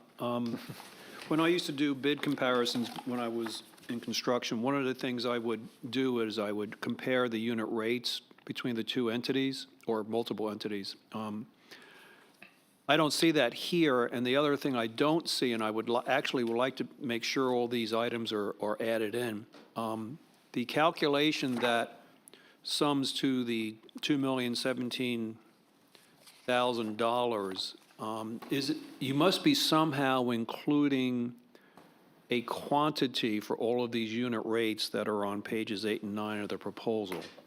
Yes, we have that spreadsheet, so I can send it tonight. Okay, I would, The unit rates comparison and the totals, how we come up with the numbers. because I wanted to make sure, I guess I just have to ask the question, I don't have to make sure. All of these unit rates that I see on the proposals, they're somehow included in the mathematics that prove, or sum to, I should say, the $2 million proposal. That's correct. Okay. Yes. Based on today's volume, because a lot of this is volume-based, right? So you guys Exactly, use so today's based on, yes, trash those volume. numbers, yes. The subscription right now, yes. So it's based on today's, Yes, so if you change, for example, from curbside to 2 times a week, the rate will be different. So we're using the number of subscribers at the time of the RFP was issued.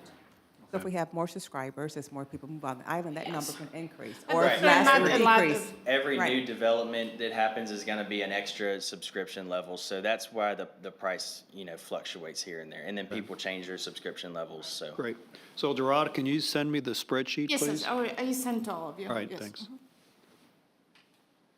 Just, I think the last question I had is just looking at the certificate of liability insurance, and I don't know if we have any standard requirement for the town. This seems somewhat on the light end for this type of activity, but I really don't know what to compare it to. It's the standard that we have for the town. It's part of our contract. So what they submitted is what we require as a minimum for all of our, Okay. so, yeah. Okay. You've really become the dominant player in terms of collection, waste removal. The 5 of you that came over, number of years ago, you've really made a mark. Yes, sir. What- We started Trident Waste in 2020. Our management team has collectively over 100 years of experience in this market. Scott Fennell, George Fennell, their names are a staple in the market for trash collection. What's your business plan call for? How big do you want to get? As big as we can. I mean, we're doing, right now, we like Brian said, we just started a contract with Charleston County for all their unincorporated areas, which includes Mount Pleasant, Latson, Johns Island. So everything on Johns Island, we actually service. Impressive. Through the city of Charleston or Charleston County, excuse me. So we do all the way out to Ravenel now with it. We also have a subdivision up Summers Corner that we do. So it's about 26. You're just here in South Carolina, aren't you? Yes, sir. We're Yeah. locally owned and operated. We're in the Tri-County area. So we do like 26,000 homes currently, residential customers. So through 2 major contracts with city and the county. And then we also have roll-off experience, which we run about 14 roll-offs and about 10 front-end trucks right now, so. Maybe you can talk a little bit about kind of staffing, your staffing model, because my understanding is this is an industry, not surprisingly, where there's a lot of turnover. So we actually overhire for what we do.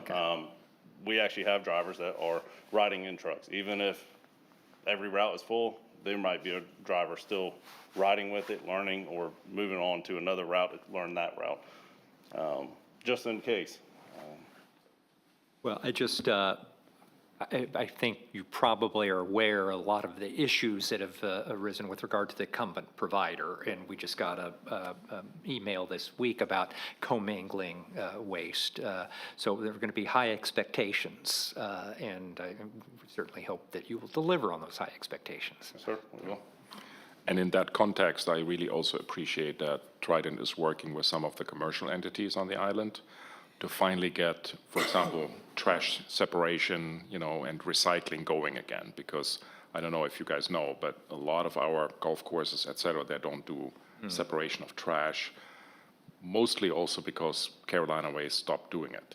So I know that you guys are now talking to Cacique, for example, as a kind of a pilot to reintroduce, stricter segregation of different recycling items from the household trash and the kitchen trash. So I think that will be a very good move also for the island, that we are getting more diligent in that corner again. And I mean, just to mention, with the Charleston County contract, that just included Cacique as of October 1. So we started doing their trash just recently, issuing them brand new cans, everything, so. Okay, very good. Any more? Just one question. How do you all handle when you go pick up on recycle day and you see that it was commingled? Because I think sometimes owners see what currently is happening now instead of it's already commingled. We don't know If it's mixed with garbage. Yeah, so how do you guys handle that? Will you notify us so that We we can notify y'all. start tracking and knowing that, so we can talk to the owners, or if it's renters, we can talk to the property management company, make sure that they're aware that people are commingling? I don't know how you guys handle that. Well, the only other contract that we do recycling with is Charleston County. We have some of the outskirts areas for Charleston County, which is subscription-based. So we actually can reach out to those customers and say, there's trash, and we've noticed, say, 2 weeks in a row, there's been trash in your recyclables. We actually reach out to them, try to do what we can to get the situation straight. Same thing here. We would reach out to the town and ask, if this individual could do better with recycling. I know it's, with renters constantly, you're gonna have it where people are gonna throw trash in it and mix it, but we'll make sure it's not getting dumped in the recyclables. If a driver came across and saw bags of trash sitting out of it, then they'll report it back to the town. Very good. Any more questions? No? Can we have a vote?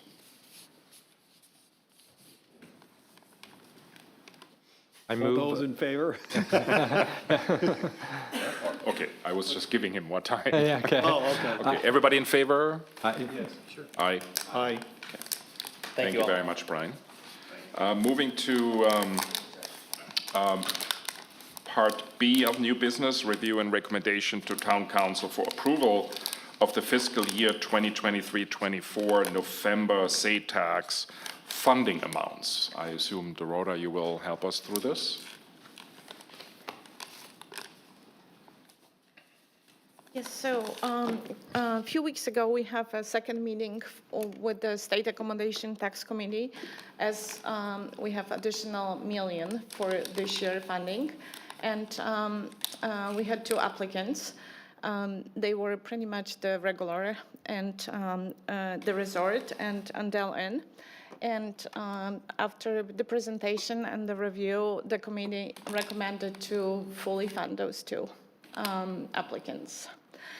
And just to give you a little history, so in 2020, when the COVID hit, we actually had more money designated that we collected because the island was closed for a couple of months. So after that, the council decided to be a little more conservative with projections for the state accommodation tax because we advance the funding. We don't collect first. So that's, therefore, we were, until we actually see the four-quarter collection, then we know how much money we have, and we decided to have 2 meetings. First meeting in April, that is based still on the estimate, what we're going to collect, and then in the fall, what we actually have. So therefore, there was additional $1 million. And since that money is not really, we're still going to have some additional money in April. We're going to have probably about $2.5 million for the next year. And the money for the state accommodation tax have to be spent within 2 years too. So we're asking that you recommend to the town council the recommendation of the state tax committee for the full funding of those 2 applicants. Okay. Can I have a motion, please? Any To questions? approve? Yeah. To approve Yeah, the recommendation? Motion to approve. Can I have a second, please? Second. Any discussion? Dorota, I probably missed this back in March. What's a garden and gun? I'm sorry? It's a What's- magazine. $80,000? $81,000? What? It's a ad in the magazine, yes. Yeah, it's very popular. I think there's a Garden and Gun like the- event coming on Kiowa, or there already was, or I think it's upcoming. So I thought they already had the event. Did they ask for reimbursement for wait, For which one? The for garden gardens and gun? guns? Yeah, That's a magazine. right. Guns as in hunting guns? Yeah, What- but that's a very popular magazine, actually. It's I've heard you nice- say, that's been said, but like, what kind of guns? Why? Oh, I don't know why, but It's actually, the It's like a Garden and s- Gun magazine doesn't have much to do with guns at all. No, That's just it's the a- name of the magazine. It's a lifestyle, Southern lifestyle It's a Southern magazine. lifestyle, very expensive, go after very high-end elite. And so CVB publish a lot in Gardens and Guns. There are not any guns advertised. Yeah. I'm not sure there are any guns. There may be a They couple of are, things. they are Beretta, actually, so maybe. I was intrigued by the same name and concerned as much as well. Oh, so you looked- So I looked at this a couple of months ago, when I, We actually subscribe. when I saw this the first time. And it's really, as Stephanie said, And it's this is, okay, but it's not our choice anyway. So this is the choice of those, marketing people. But after studying this magazine, I can actually understand that this is a good placement, so. Feel better. I don't care about the advertising. They can name it what they want. I just. Yeah. And we do actually reimburse for them, so they provide us invoices for all those ads in the magazine. So it's not just, an estimate for it.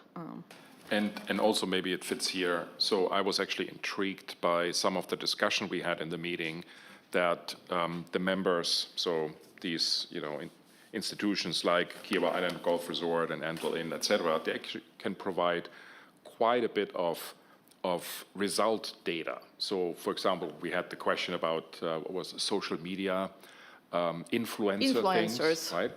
And but they had actually numbers that were very impressive, how much they actually had really created traffic with this and actually factual revenue. So there's quite a bit of science behind this, but also good numbers that prove that these things seem to be very successful. So. Okay, any other questions? Well, Brian? I admit, I'm still a little confused by what this is, and particularly why in November, if there was all this extra money, only 2 parties. Applicants? Well, we normally advertise it on our website. The applications are open. They open for a month, and we only had 2 applicants applying for it. Is there typically a mid-year November application period? This is a second year that we've done this. And last year, we also only had 2 applicants, or 3 applicants last year. Same ones? Yes. That strikes me as there's something missing. Well, when you look at the history of our applicants, it's pretty much the same applicants every year after year. And as the chair actually mentioned, there was a little discussion that he started talking to maybe management companies if they want to put an application for marketing on advertising for Kiowa. And they were surprised about the question even. They've never thought about it. So we may see some new applicants in April, but But this was related to short-term rental, right? So the question was, we have a member of the No, short-term yeah, rental no. / property management community on that That's committee. Kelly Sachs been pushing that issue. And exactly. And so we posed that question if there could be, for example, something that they can imagine doing for the short-term rental thing. But also these applications are backed up by presentations, what they are going to do with all of this.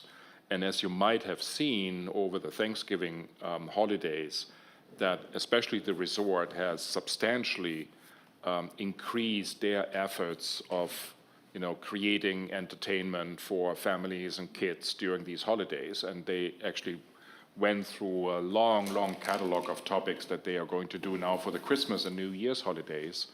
And that's what this money is also for, so. And I get that. I mean, I'm more questioning, well, at least with regard to Andel Inn, it's about a 50%, more than 50% increase overall than the prior year. And I can't imagine kind of what they're doing in terms of 50% more marketing.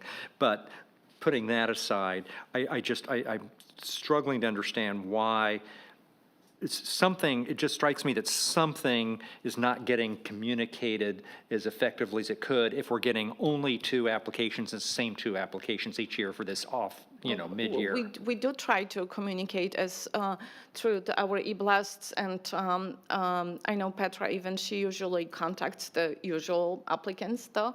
And could I just add in this little bit discussion? So I think in terms of us being, the requirements of the money to use this money. On this island, we have very few people that really qualify for this money. So a lot of times we're having the same applicants, to include the town, applying for this money because unlike the city of Charleston and other areas that have a much larger pool, we don't. Even the town, we knew about the money, but we didn't put any applications. Kika could be aware, they didn't put any applications. And so I just think it becomes, for us, even, Freshfields, they knew about it, but they didn't put anything additional. So I think the question is, are we getting this information out? I think we push it out. Maybe one of the things we can do through communications is that maybe help people reimagine, or we can't even say people because ultimately it's heads and beds, and it's not like one individual can apply for money and they're also going to get the money. They have to, figure out. So maybe trying to reimagine, as I talked with Michael, it could be maybe a larger project that the town put together. So maybe we just need to start really kind of thinking, maybe the same applicants, but maybe we apply for something different. Well, that's kind of what I'm getting to. Shorebird Festival or this, that, or the other thing. Why are they not in here?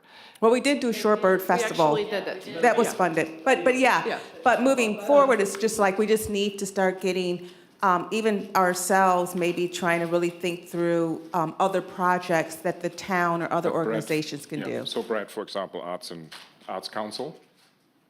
Well, so I was going to ask about both Arts Council and Beach Patrol Services. Yes. So given the fact that we had a substantial increase in the Beach Patrol, why didn't we cover all of that through additional? Well, we can't cover all of Beach Patrol 100%. Oh, you can't cover, but you can cover. Because, we have a formula that we use we was using for deputies and Beach Patrol. So why didn't the Beach Patrol, some of that additional cost get covered out of this additional? Well, the town, we just didn't apply for. But it's fully covered though, because right now we claim that 70% of our population on the island is tourists, and 70% of the cost for the Beach Patrol and for the deputies is already, we applied for this in April and we were fully funded. That's why That cost didn't go up. increased So there actually is the amount that you see here, the 248,000, Brad. We actually increased to this amount in the March meeting. Yeah.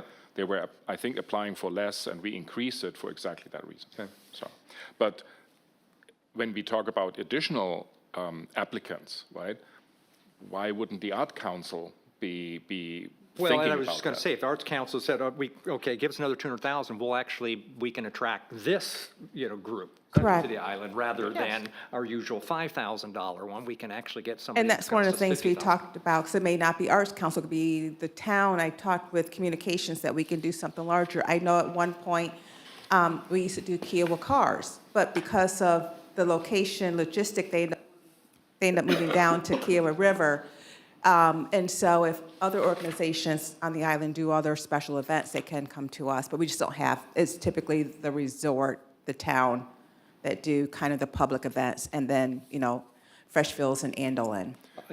Tourism-related is, under the statute, Correct. can be defined fairly broadly, And then including a Beach lot Pa- of infrastructure Right. stuff. And Beach the Patrol. town could be thinking about. Yes. Correct, And we correct. started to do this, but we also need to be careful because we do experience a lot of money coming in.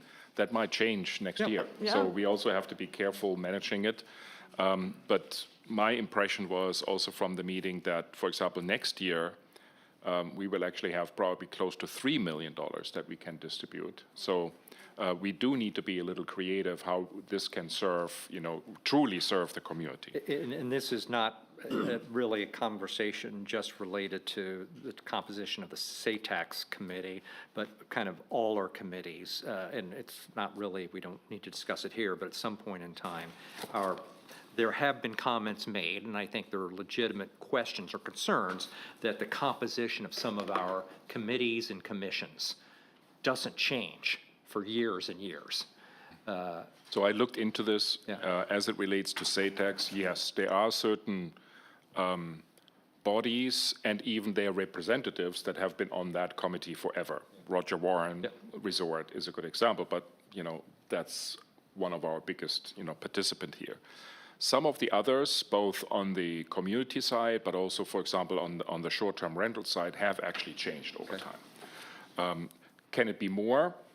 Of course it can be more, but then it's also, related to, the applicants that we need to have to actually fill the Well, positions, and part of right? that, Stephanie and I had a little conversation about this. I wasn't aware that we actually went out and said, every year, they're going to turn over the SATAX committee. You can apply. It may be the same people reapply, but you have to do that, and every position could be up. My understanding, that's not what happens. It's just most people just stay. Yeah, essentially what we do is in December, we reach out because those positions are a year, and we just say, are you interested in staying on? Dorota would do state aid tax. They say yes, and we just recommend that same group to council when you do your appointments in January, February of every year. And I think some consideration, things we should necessarily go down this path, to rather than that being the default is every year, every state tax position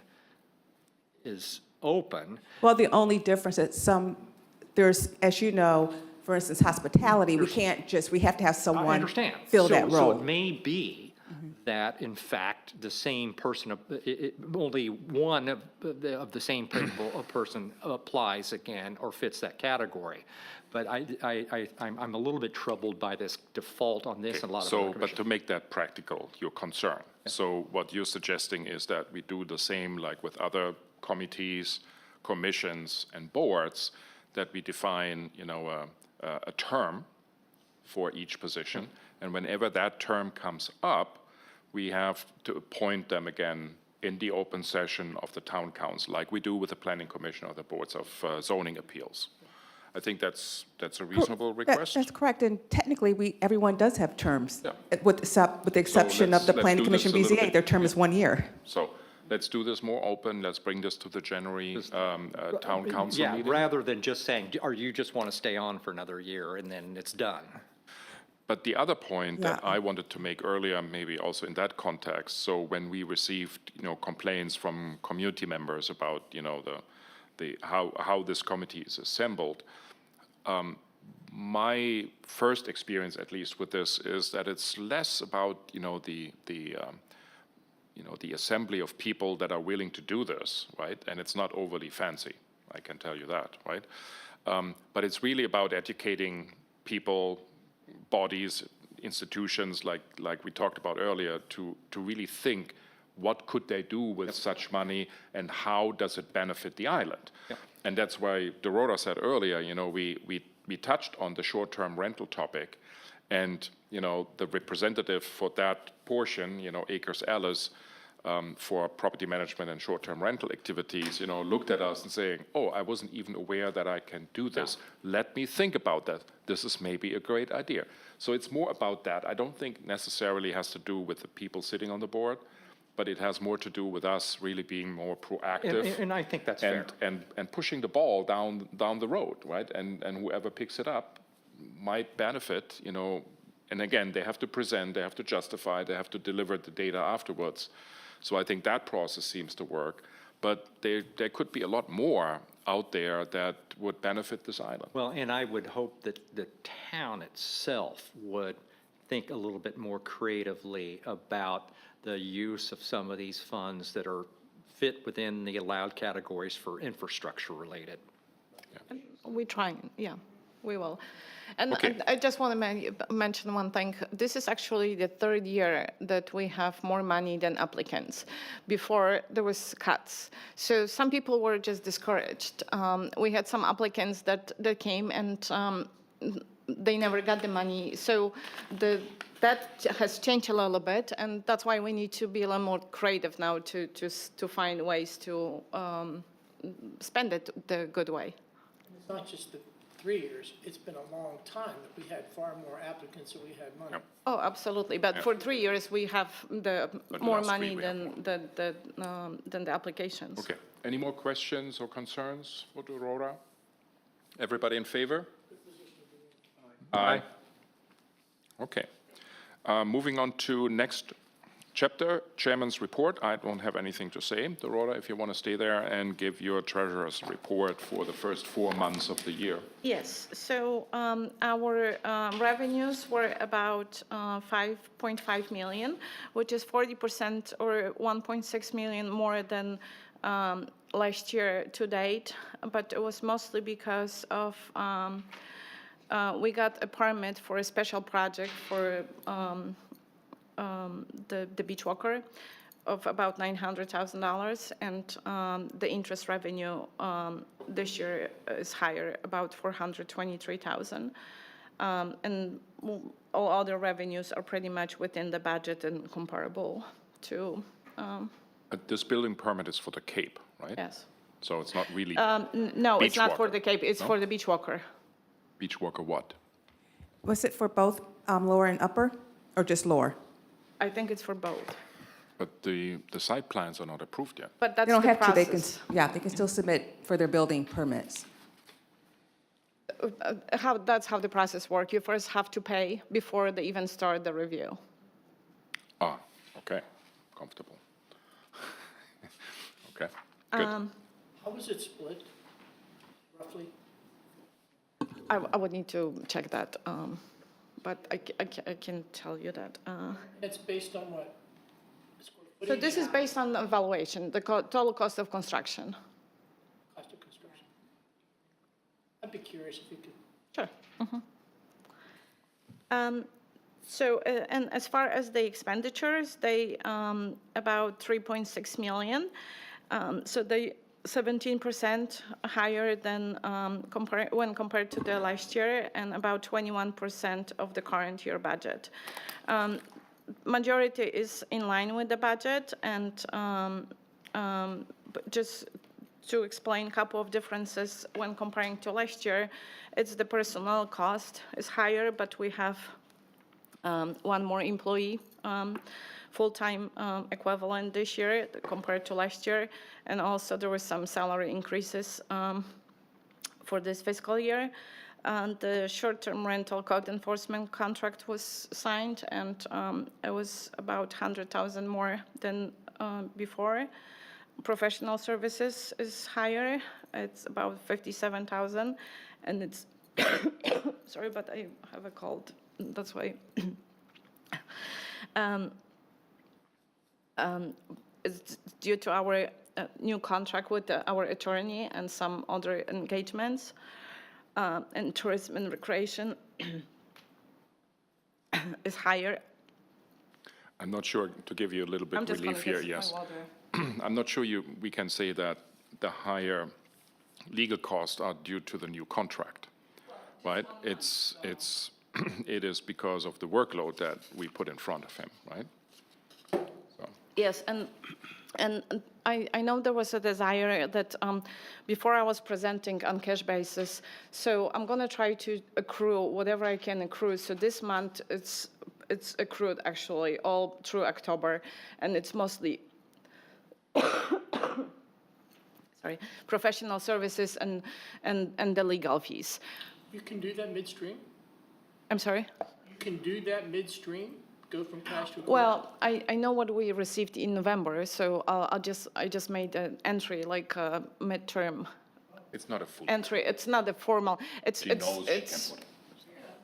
it's modified accrual, but I know you want to see more accurate or information, so going forward, I'll be trying, or I'll try to do whatever I can accrue, I'll accrue. No, I follow up on the mayor's question.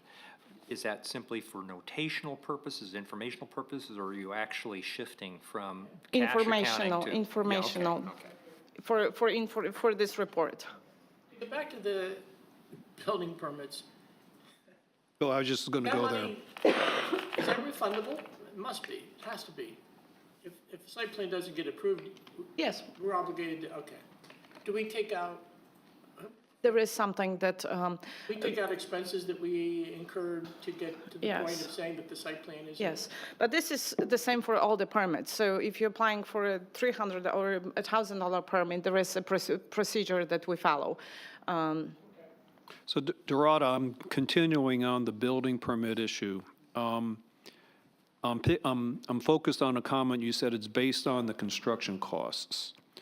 How do we know the partners, for an example, are not lowballing the construction costs? Do we have an audit ability to make sure their contracts are not overrunning what they say with the budget? So I believe they do have to submit schedule of values for the general contractor, but I don't know the details, though, how the permitting works. But I do believe, as a part of documents that they have to submit, there is a schedule of values and a contract. But they can't do that if they're paying for the building permit during site application period. That's prior to contracts. Or maybe it just based on estimates, I guess. That's my point. Oh, okay. That's my point. I don't think it's based on estimate. So the contract, the general contractor, not the partners, the general contractor is pulling permits. And general contractor, on their application, they're putting in terms of the value or what they're charging.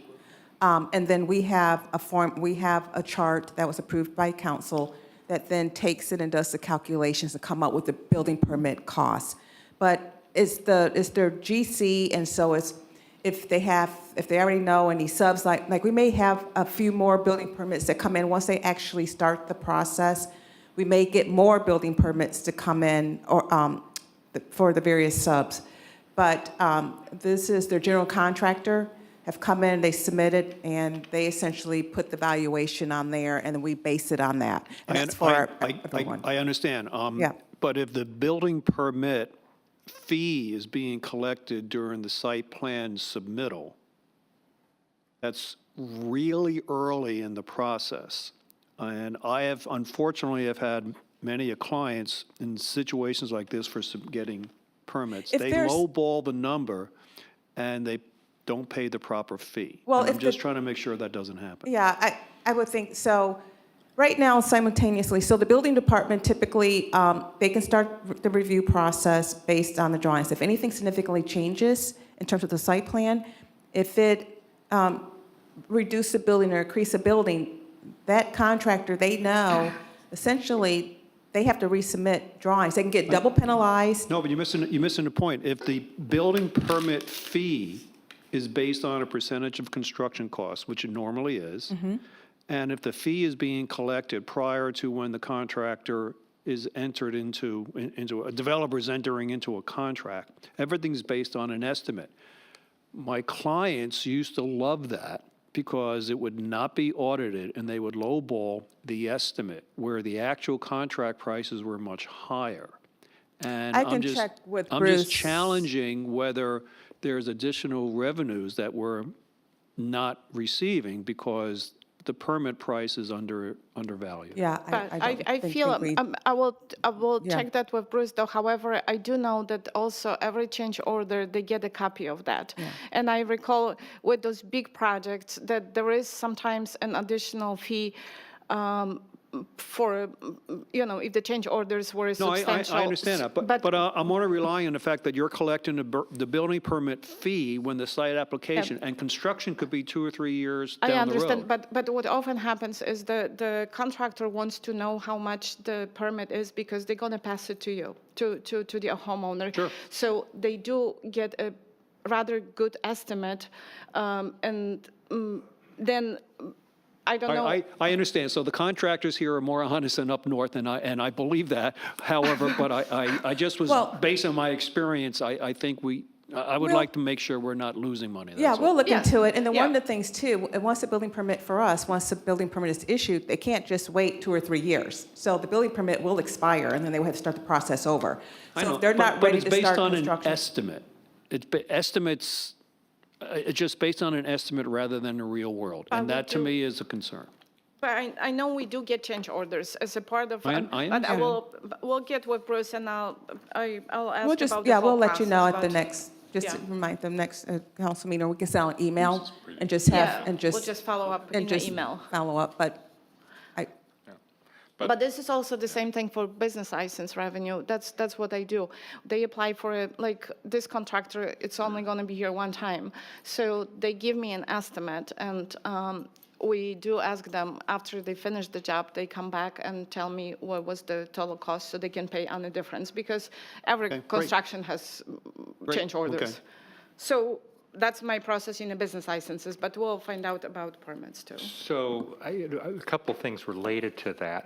When was the last time we looked at the permit fees and license fees? So one When thing. was the last time they were adjusted? So business license, I can only speak about building permits. They haven't been adjusted since I've been here. I thought they were adjusted once. Were they? I thought when Safe Built came over. Yeah, so to- maybe like 7 years Yeah, ago. about 7 years ago. The Maybe we fees looked go at up it. though with inflation, so it's not, if it's 5% and inflation is going up a certain amount, the fee value is always going up. The fee stays the same, but if it's applied to a value, you're right. Yeah, it's an Value. inflated Yeah, number, yeah. so then it always And is more so, money. well, that is true with respect to fees that are tied to a Percentage, value. based on a A percentage, and of they are. value, yes, that would be the case. Business licenses, no. So business licenses, 3 years ago, we have, the whole state pretty much had to participate and adapt on this standardized business license. So at that time, I did a comparison to our rates to our other jurisdictions in the area. And we didn't change much.